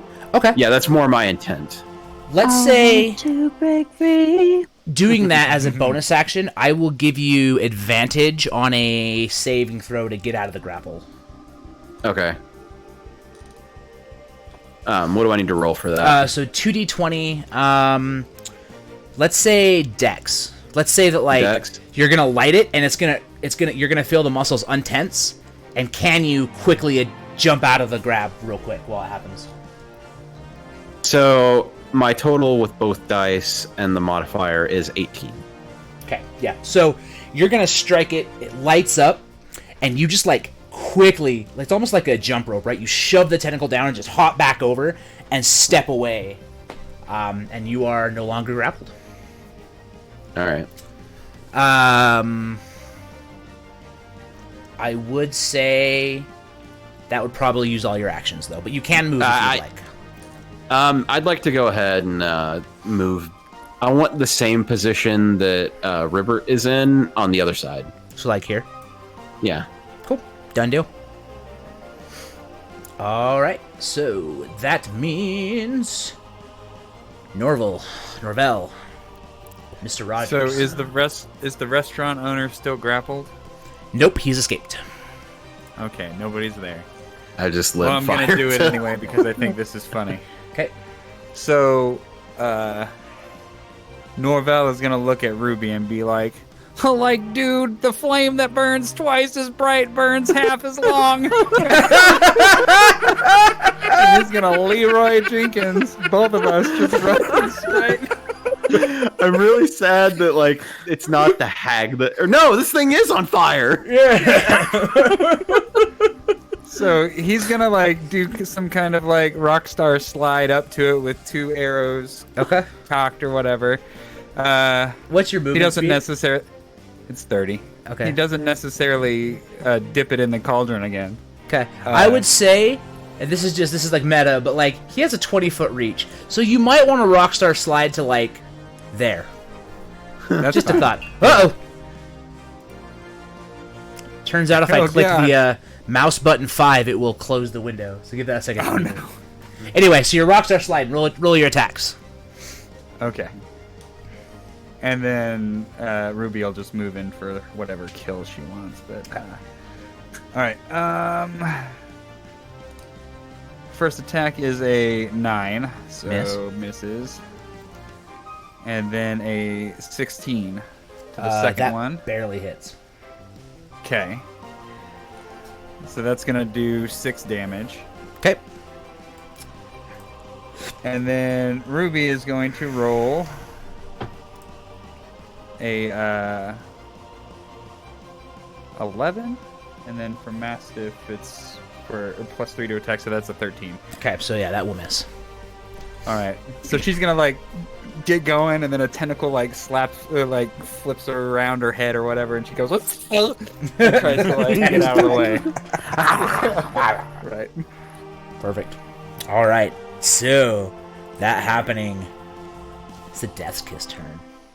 The Death Kiss, really, like, for what a cool ass creature it is, only has like 3 things it can do. So nobody's within 5 feet. Okay. So Pretty mean things, though. Ruby they might are be. mean, yeah.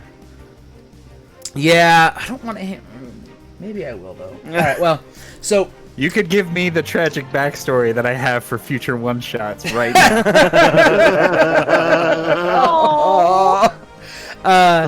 so a tentacle lashes out.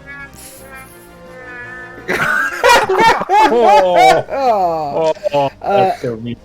All right, a tentacle lashes out first at Leopold. Yeah, it does. All right, 14 plus 8. It's 22. Yeah. Yep. Okay. 3d6 plus 4. Come on. So 14 damage. And then you need to do an athletics check. Okay. What do you get? Hi, sweet dog. 18. 18? Okay. Again, like, it goes to grapple you, and you just, like, grab the tentacle and just, like, toss it to the ground. You're like, nope! 5, 10, 15, 20. Alright. Does a 26 hit Ruby? Oh yeah.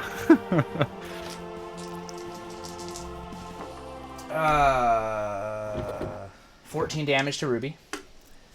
Ruby's Oh, gonna need to do a dexterity saving throw. Okay, that's a +2. Now I feel bad. You should. All right, that's a 19. Okay. So the tentacle whips out and just like slaps across the face of Ruby, like hitting her full side body, right? Just whaps this mastiff. Luckily, though, she's dexterous, and she rolls out and does not get grappled. Oh, this thing's fucking dead. Hit the dog. Just hit the dog. How dare you, man? Although I'm partially responsible for this.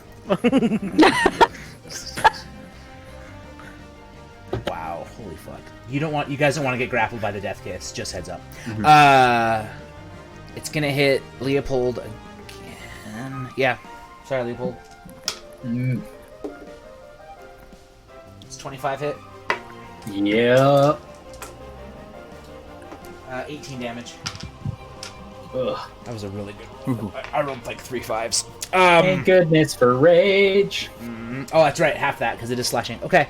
That is the death, the squirmy bowl of noodles, the death kiss. Night Hag is dead. Wendy Ann, you're up.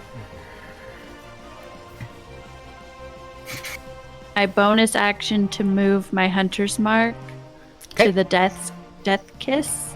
Done and done. And I'm gonna notch another arrow and shoot at it. I'm gonna shoot it.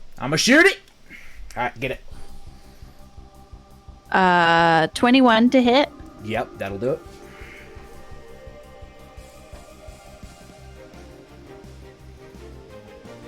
Gosh. 6 plus.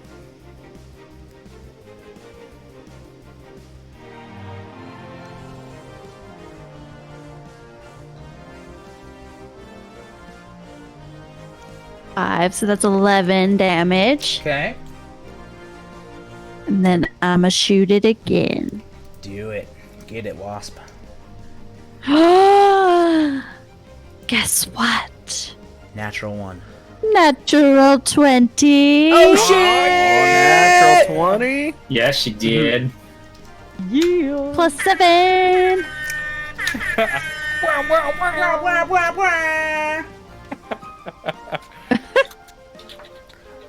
Alright, where we at? Okay.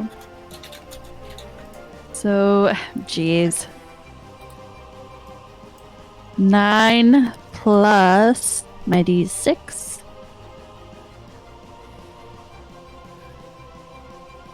I have 14 more points of damage. Okay. You guys are tearing into this thing.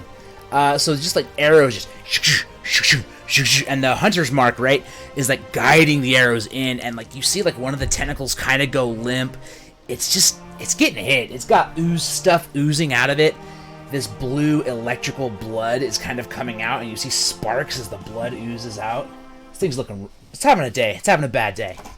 I don't know, as bad of a day as a death kiss can have, I guess. Leopold, you're up.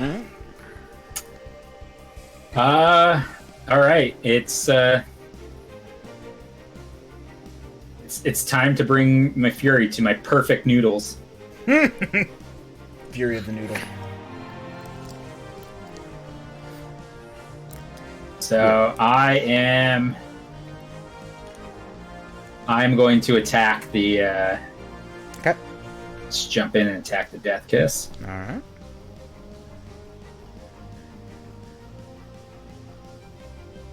So 18 That'll hit it. and 22. That'll hit it. I'm kind of done being reckless. Yeah. Okay, so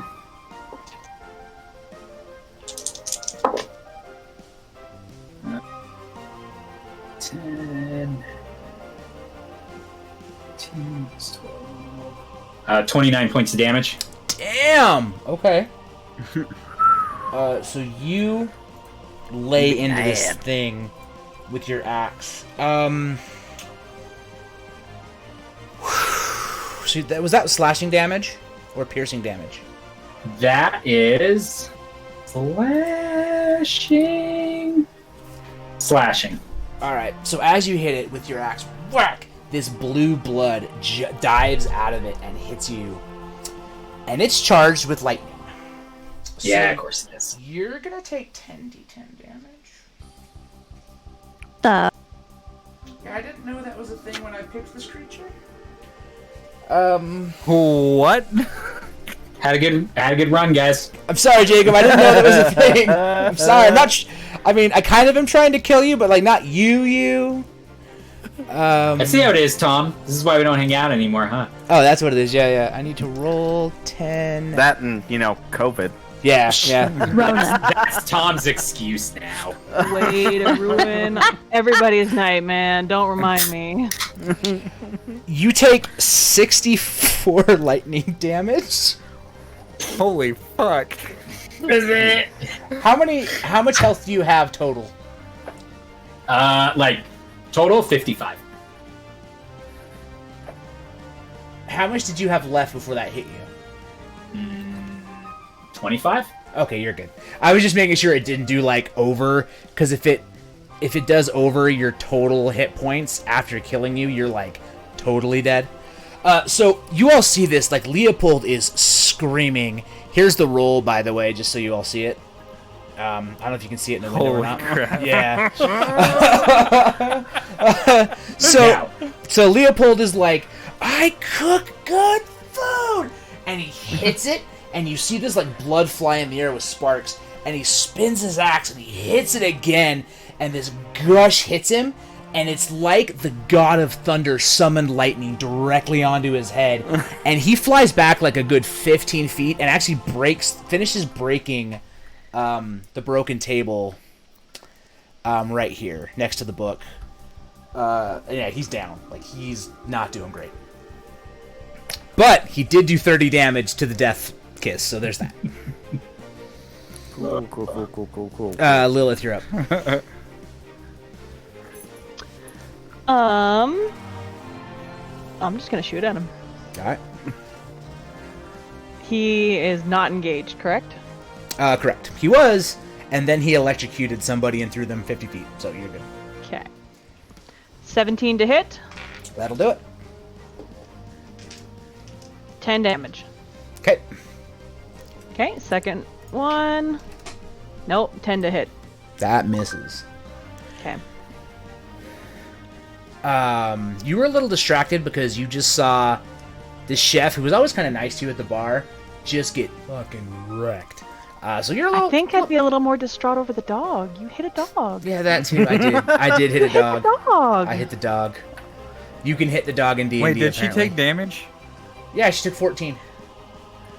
Oh, well, she's gotta fucking make a saving throw, dude. Oh no, not yet. Not till her turn. Not till her turn. Okay. All right, Ribbert, you're up.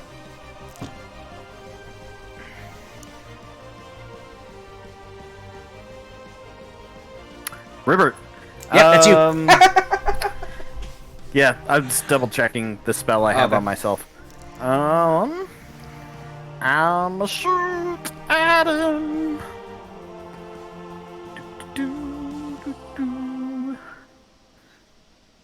18. That'll hit. And 7 plus 2 is 9. And then for the poison, he's got to make a Constitution saving throw. Okay. I don't think I did that last time for the poison. I'll do it. I'll do it last time too. No, I just took the damage last time, right? Yeah. That's fine. Constitution, you said? Yeah. 26. Oh yeah, that definitely beats it. Okay. So 9 damage on the first one. Okay. Take another shot at him.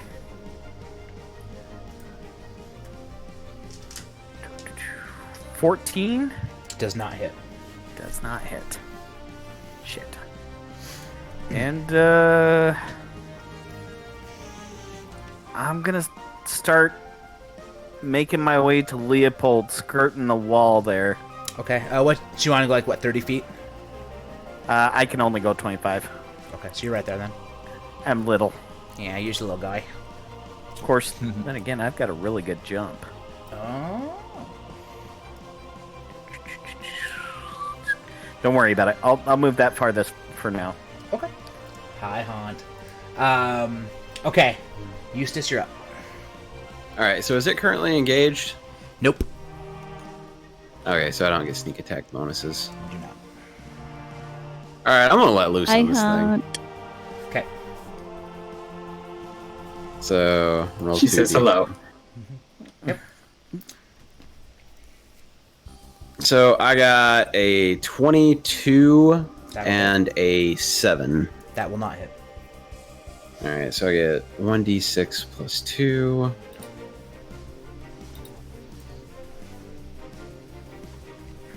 I did 5 damage. Okay, it's looking rough. Any movement, just- or you happy where you are? Eustace is kind of standing his ground. He has not yet regained his composure. Fair, fair. In fact, he is much angrier now. That's fair. He has to hire a new goddamn cook. Really like the old cook, even though the old cook slept on the job. Eustace is mad. There's a dog laying on the ground now. Our pets' heads are falling off.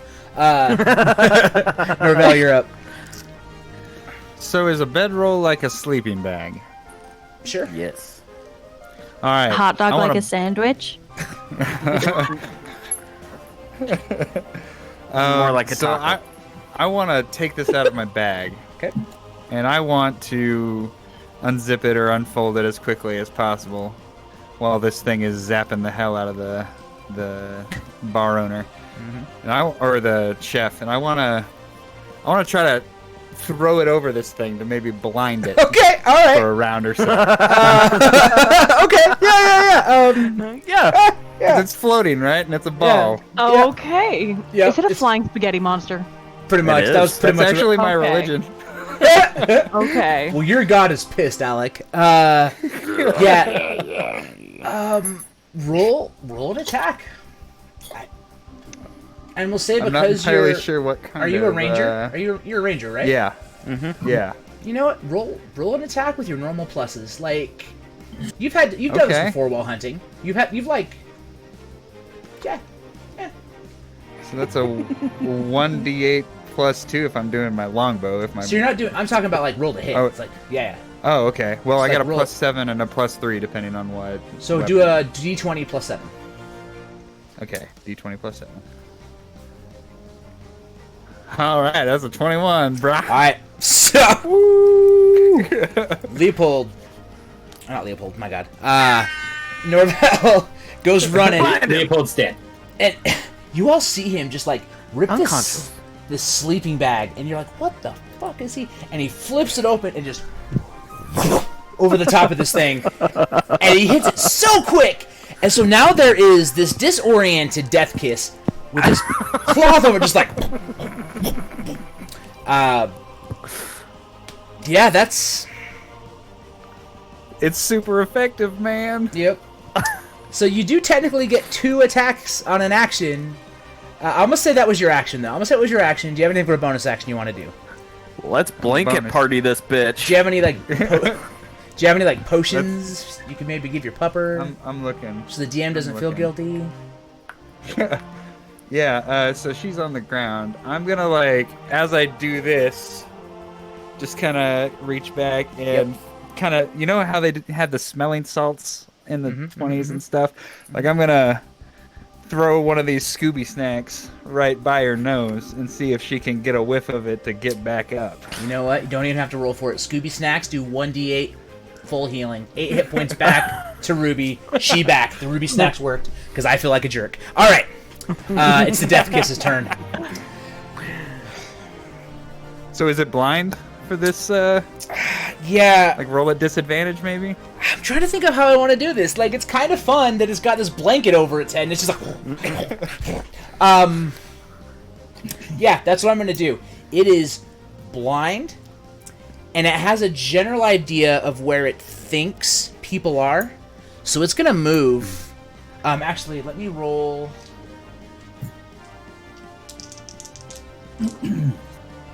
1, 2. Okay.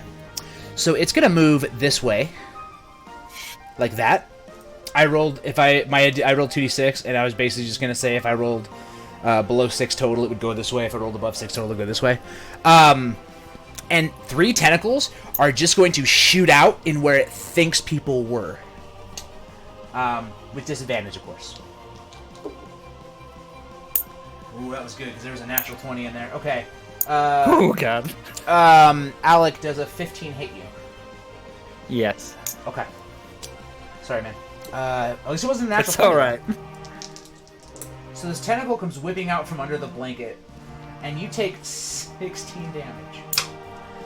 This thing just like whaps you in the chest. I am gonna need you to make a dexterity saving throw. Okay. Dex saving throw. That's a +2. Okay. 15. All right, you're fine. You get hit in the chest, roll out of it. Wendy and Partridge, he rolled a natural 1, so no tentacle hits you. Ribbert. Does a 12 hit you? A 12 does not hit me. Okay. So these tentacles just like shoo out, right?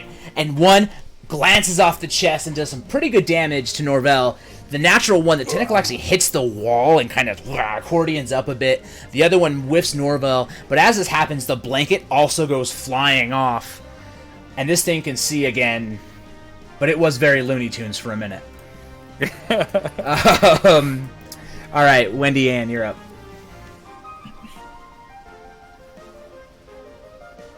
I'm gonna walk up to it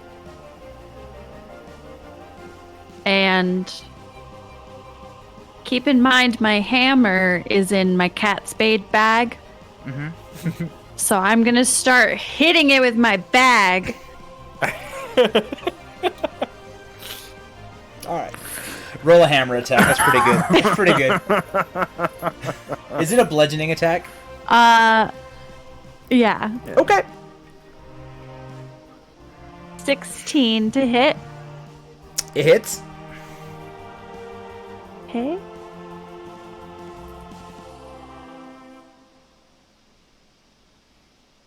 So that's 3 plus 1, that's 4. Okay. Next attack. And I'm gonna hit it again. Ooh. That's a 14 to hit. It does not hit. So y'all see, like, she saunters over. Like, it's a very cocky saunter. And she takes her hammer, throws it in the cat spade, and just starts swinging it, both hands. Just, you stupid noodle monster! And it takes 4 damage. And now it's Jacob. Go ahead and make a death saving throw for me. Sorry, I tried to kill you, Jacob. Nah, you're okay. I've never had to make a death saving throw, and like it's been a long time. What do I need to? So if you get I over rolled a 19. you're good. Okay, that's a success. Okay. So mark a success on your sheet. 3 successes and you're stabilized. Oh, okay. Okay. All right, Lilith.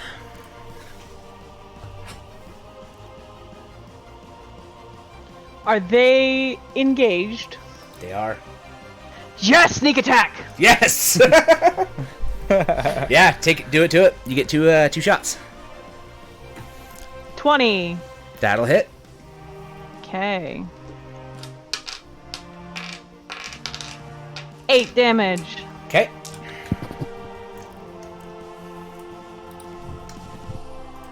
$16. Barely hits. And then that one's just my normal attack, right? Yeah, correct. 10. Sorry, 6 Damn, plus 4. okay, 10. Motherfucker, are you serious? All right. You're good. All right, 10 damage. You son of a bitch. Are Okay. you regretting your creature choice? No, it refreshed the browser again. So it Oh no. But I already know how much life it had, so that's all that really mattered. And I'm just gonna fake initiative as best I can. Negative.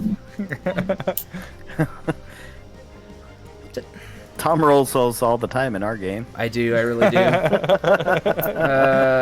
And you can have like a 5, I don't remember, sure, minus 15, do not care. And then your life, you're dead. And then you take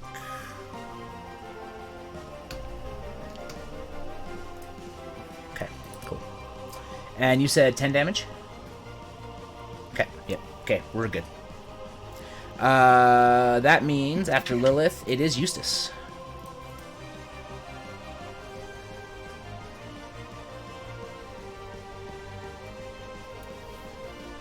All right. So, sorry about that. I had a work ping.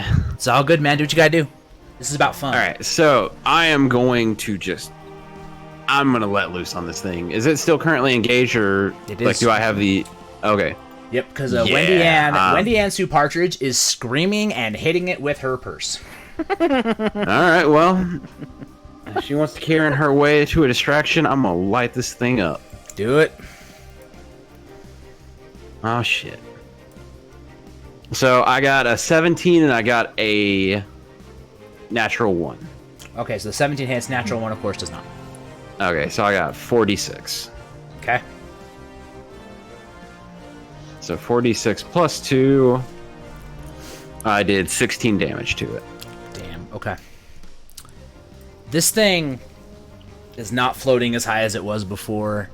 Like, that arrow hit deep. There were just, like, blue electric blood just oozing out of it. The tentacles are drooping. It's having a tough day. That would mean, Ribbert, you're up. Okay.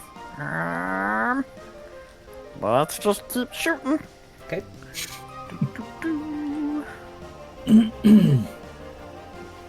19. That'll hit.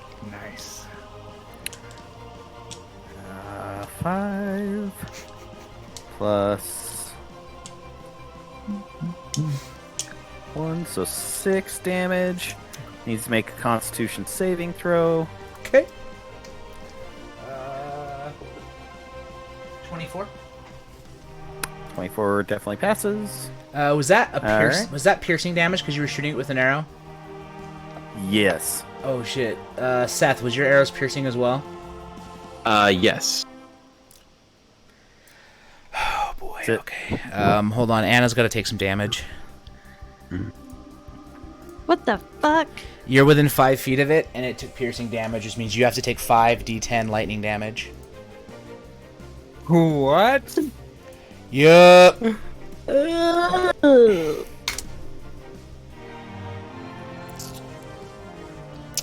Alright, so as Eustace's arrow strikes, the blood gushes out and hits you. You take 20 lightning damage.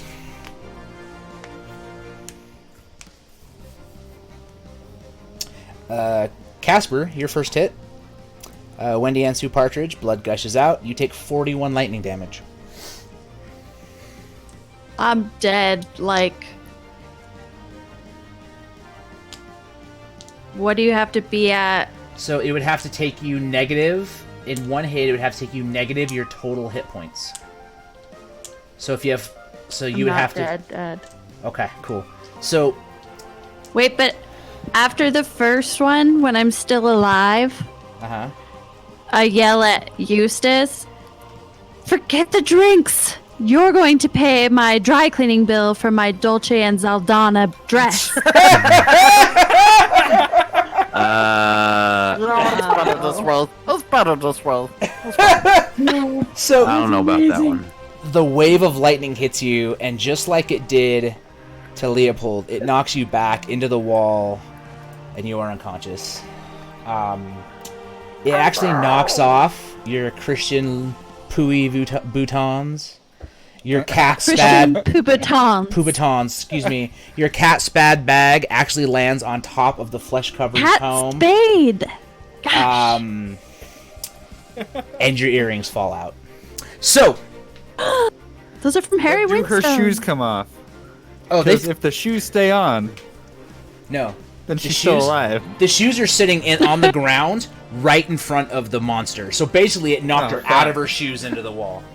So there's just like a smoking pair of shoes They're sitting not there. ruby slippers. Well, they're smoking. Hey, Tom. Yep. I'm actually going to have to bow out. All right, man. There has been a minor work emergency that I must see to. Dude, I'm glad you're safe. Stay safe. Seth, dude, thank you so much, brother. You were Thanks for dope. joining us. Thank you all for that's having fine. me. Thanks, man.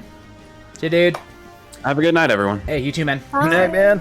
All right, this is gonna wig up the framing, but that's okay. Actually, it didn't. It didn't break the framing. How the fuck did that happen? No. It kind of did, yeah. It moved me, but that's I fine. have moved in so much. Yeah, your head got huge. It's alright, we can fix that. I don't need this much tension on my face. Yeah. Okay, Well, so- alright, anyway. Ribbert has a second attack. Okay.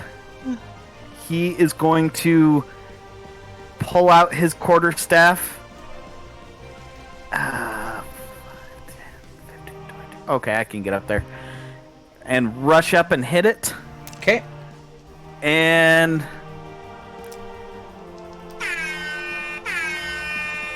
Natural 20! Yo! Yo!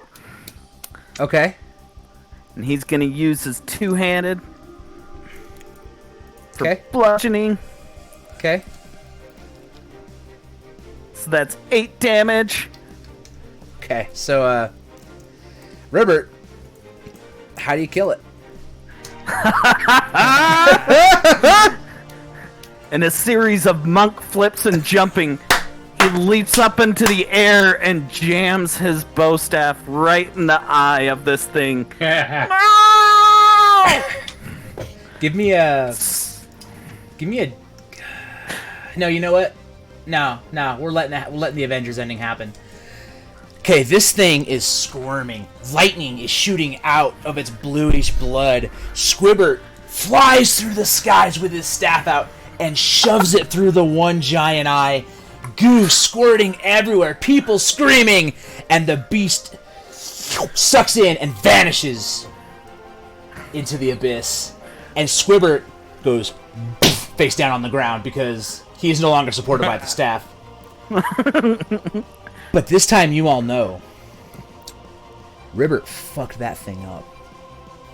I hope you all are grateful for that. Yeah. So with that, the monsters are dead. The house is still in terrible. I'm trying to fix it, wife. I'm sorry. The house is in terrible decay. Is the soup still out? No, dude. Like, the soup turned into a monster, and then y'all killed the soup. So it is. Okay. All right. Is there any other food in the immediate area that there- isn't rotting flesh? The cookies. There's cookies. What about the cookies? There are cookies. Ruby and I are already neck deep in the cookies. Okay. Roll a Constitution saving throw for me. All right. Somebody want to help me?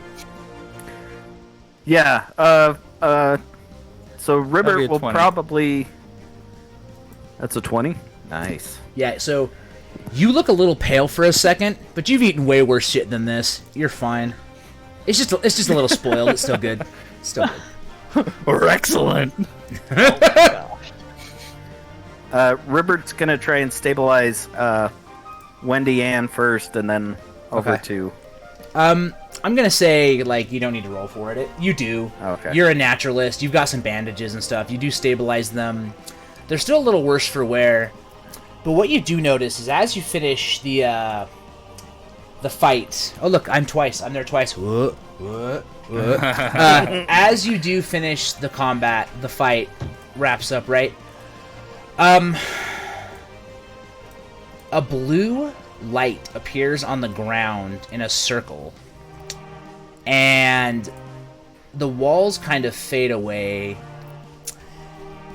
And it goes peaceful and quiet. And y'all have successfully delivered the Noods.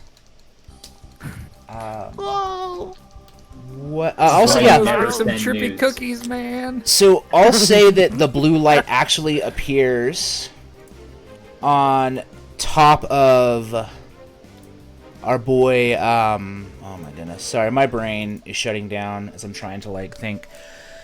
So it appears on top of Leopold, and the blue light immediately heals him, and you just see him kind of get up and sit up and hold his head for a second.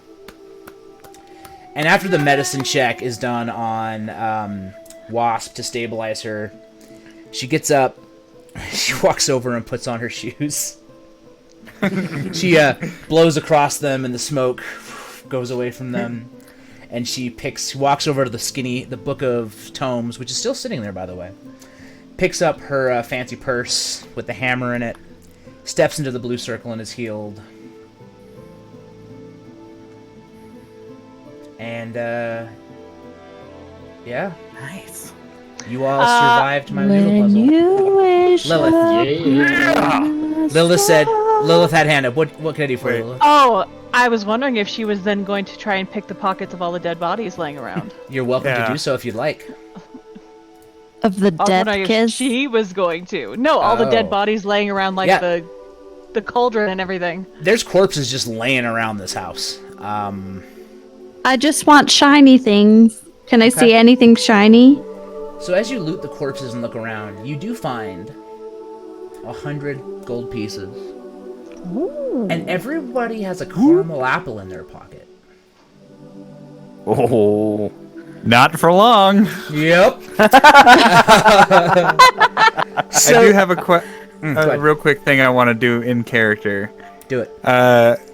Norval's gonna run to every single baddie that he can see, like that we've encountered, even if it's outside. If there's a body left, he's gonna try to unmask it.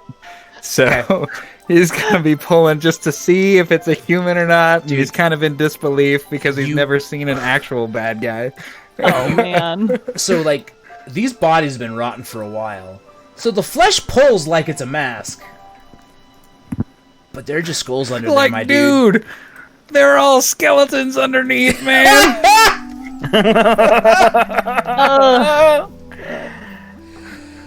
So no, that's terrible. That's bad. you see a bright white light appear in the ruins, and the wavering ghost that you had met.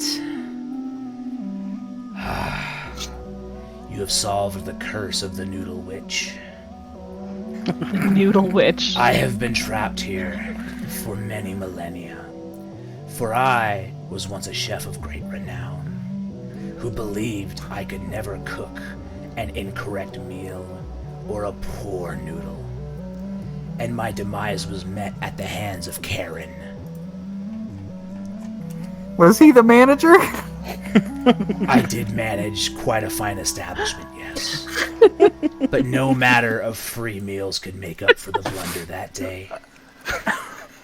And as I tried my best, I have been cursed to guide adventurers through this Maison Ghoul night.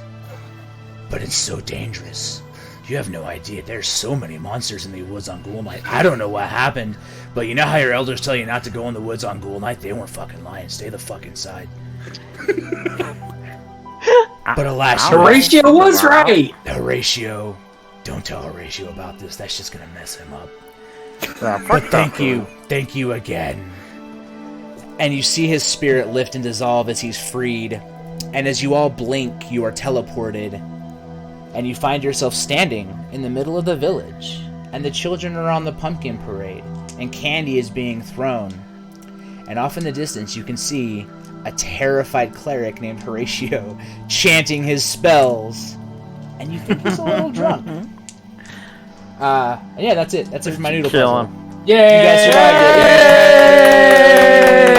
it. You guys Send nudes. send nudes. Send them nudes.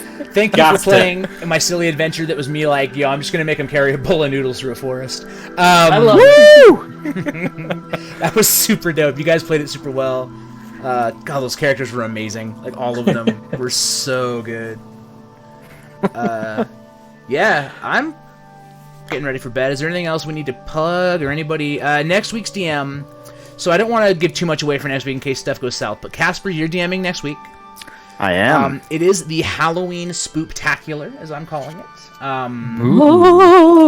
So I don't know what he's got in store, but it will be our Halloween because it is October 30th. Originally, that was going to be the final episode we were going to do this year, but the Big Shiny Robot guys conned me into doing one more. So after that one, Lucas is going to run a Ghostbusters RPG and we're gonna play Ghostbusters. Yeah. Yeah. Please. I'm pretty excited to play some Ghostbusties with some of the BSR boys. It's been so long since we've all seen each other. So we're gonna do that. But yeah, please tune in next week. We've got some really cool surprises set up. If all goes well, and I don't know. Thank you guys. Again, Mike. Thanks for playing D&D. Oh yeah, Casper. Don't forget also- to Okay, Anna.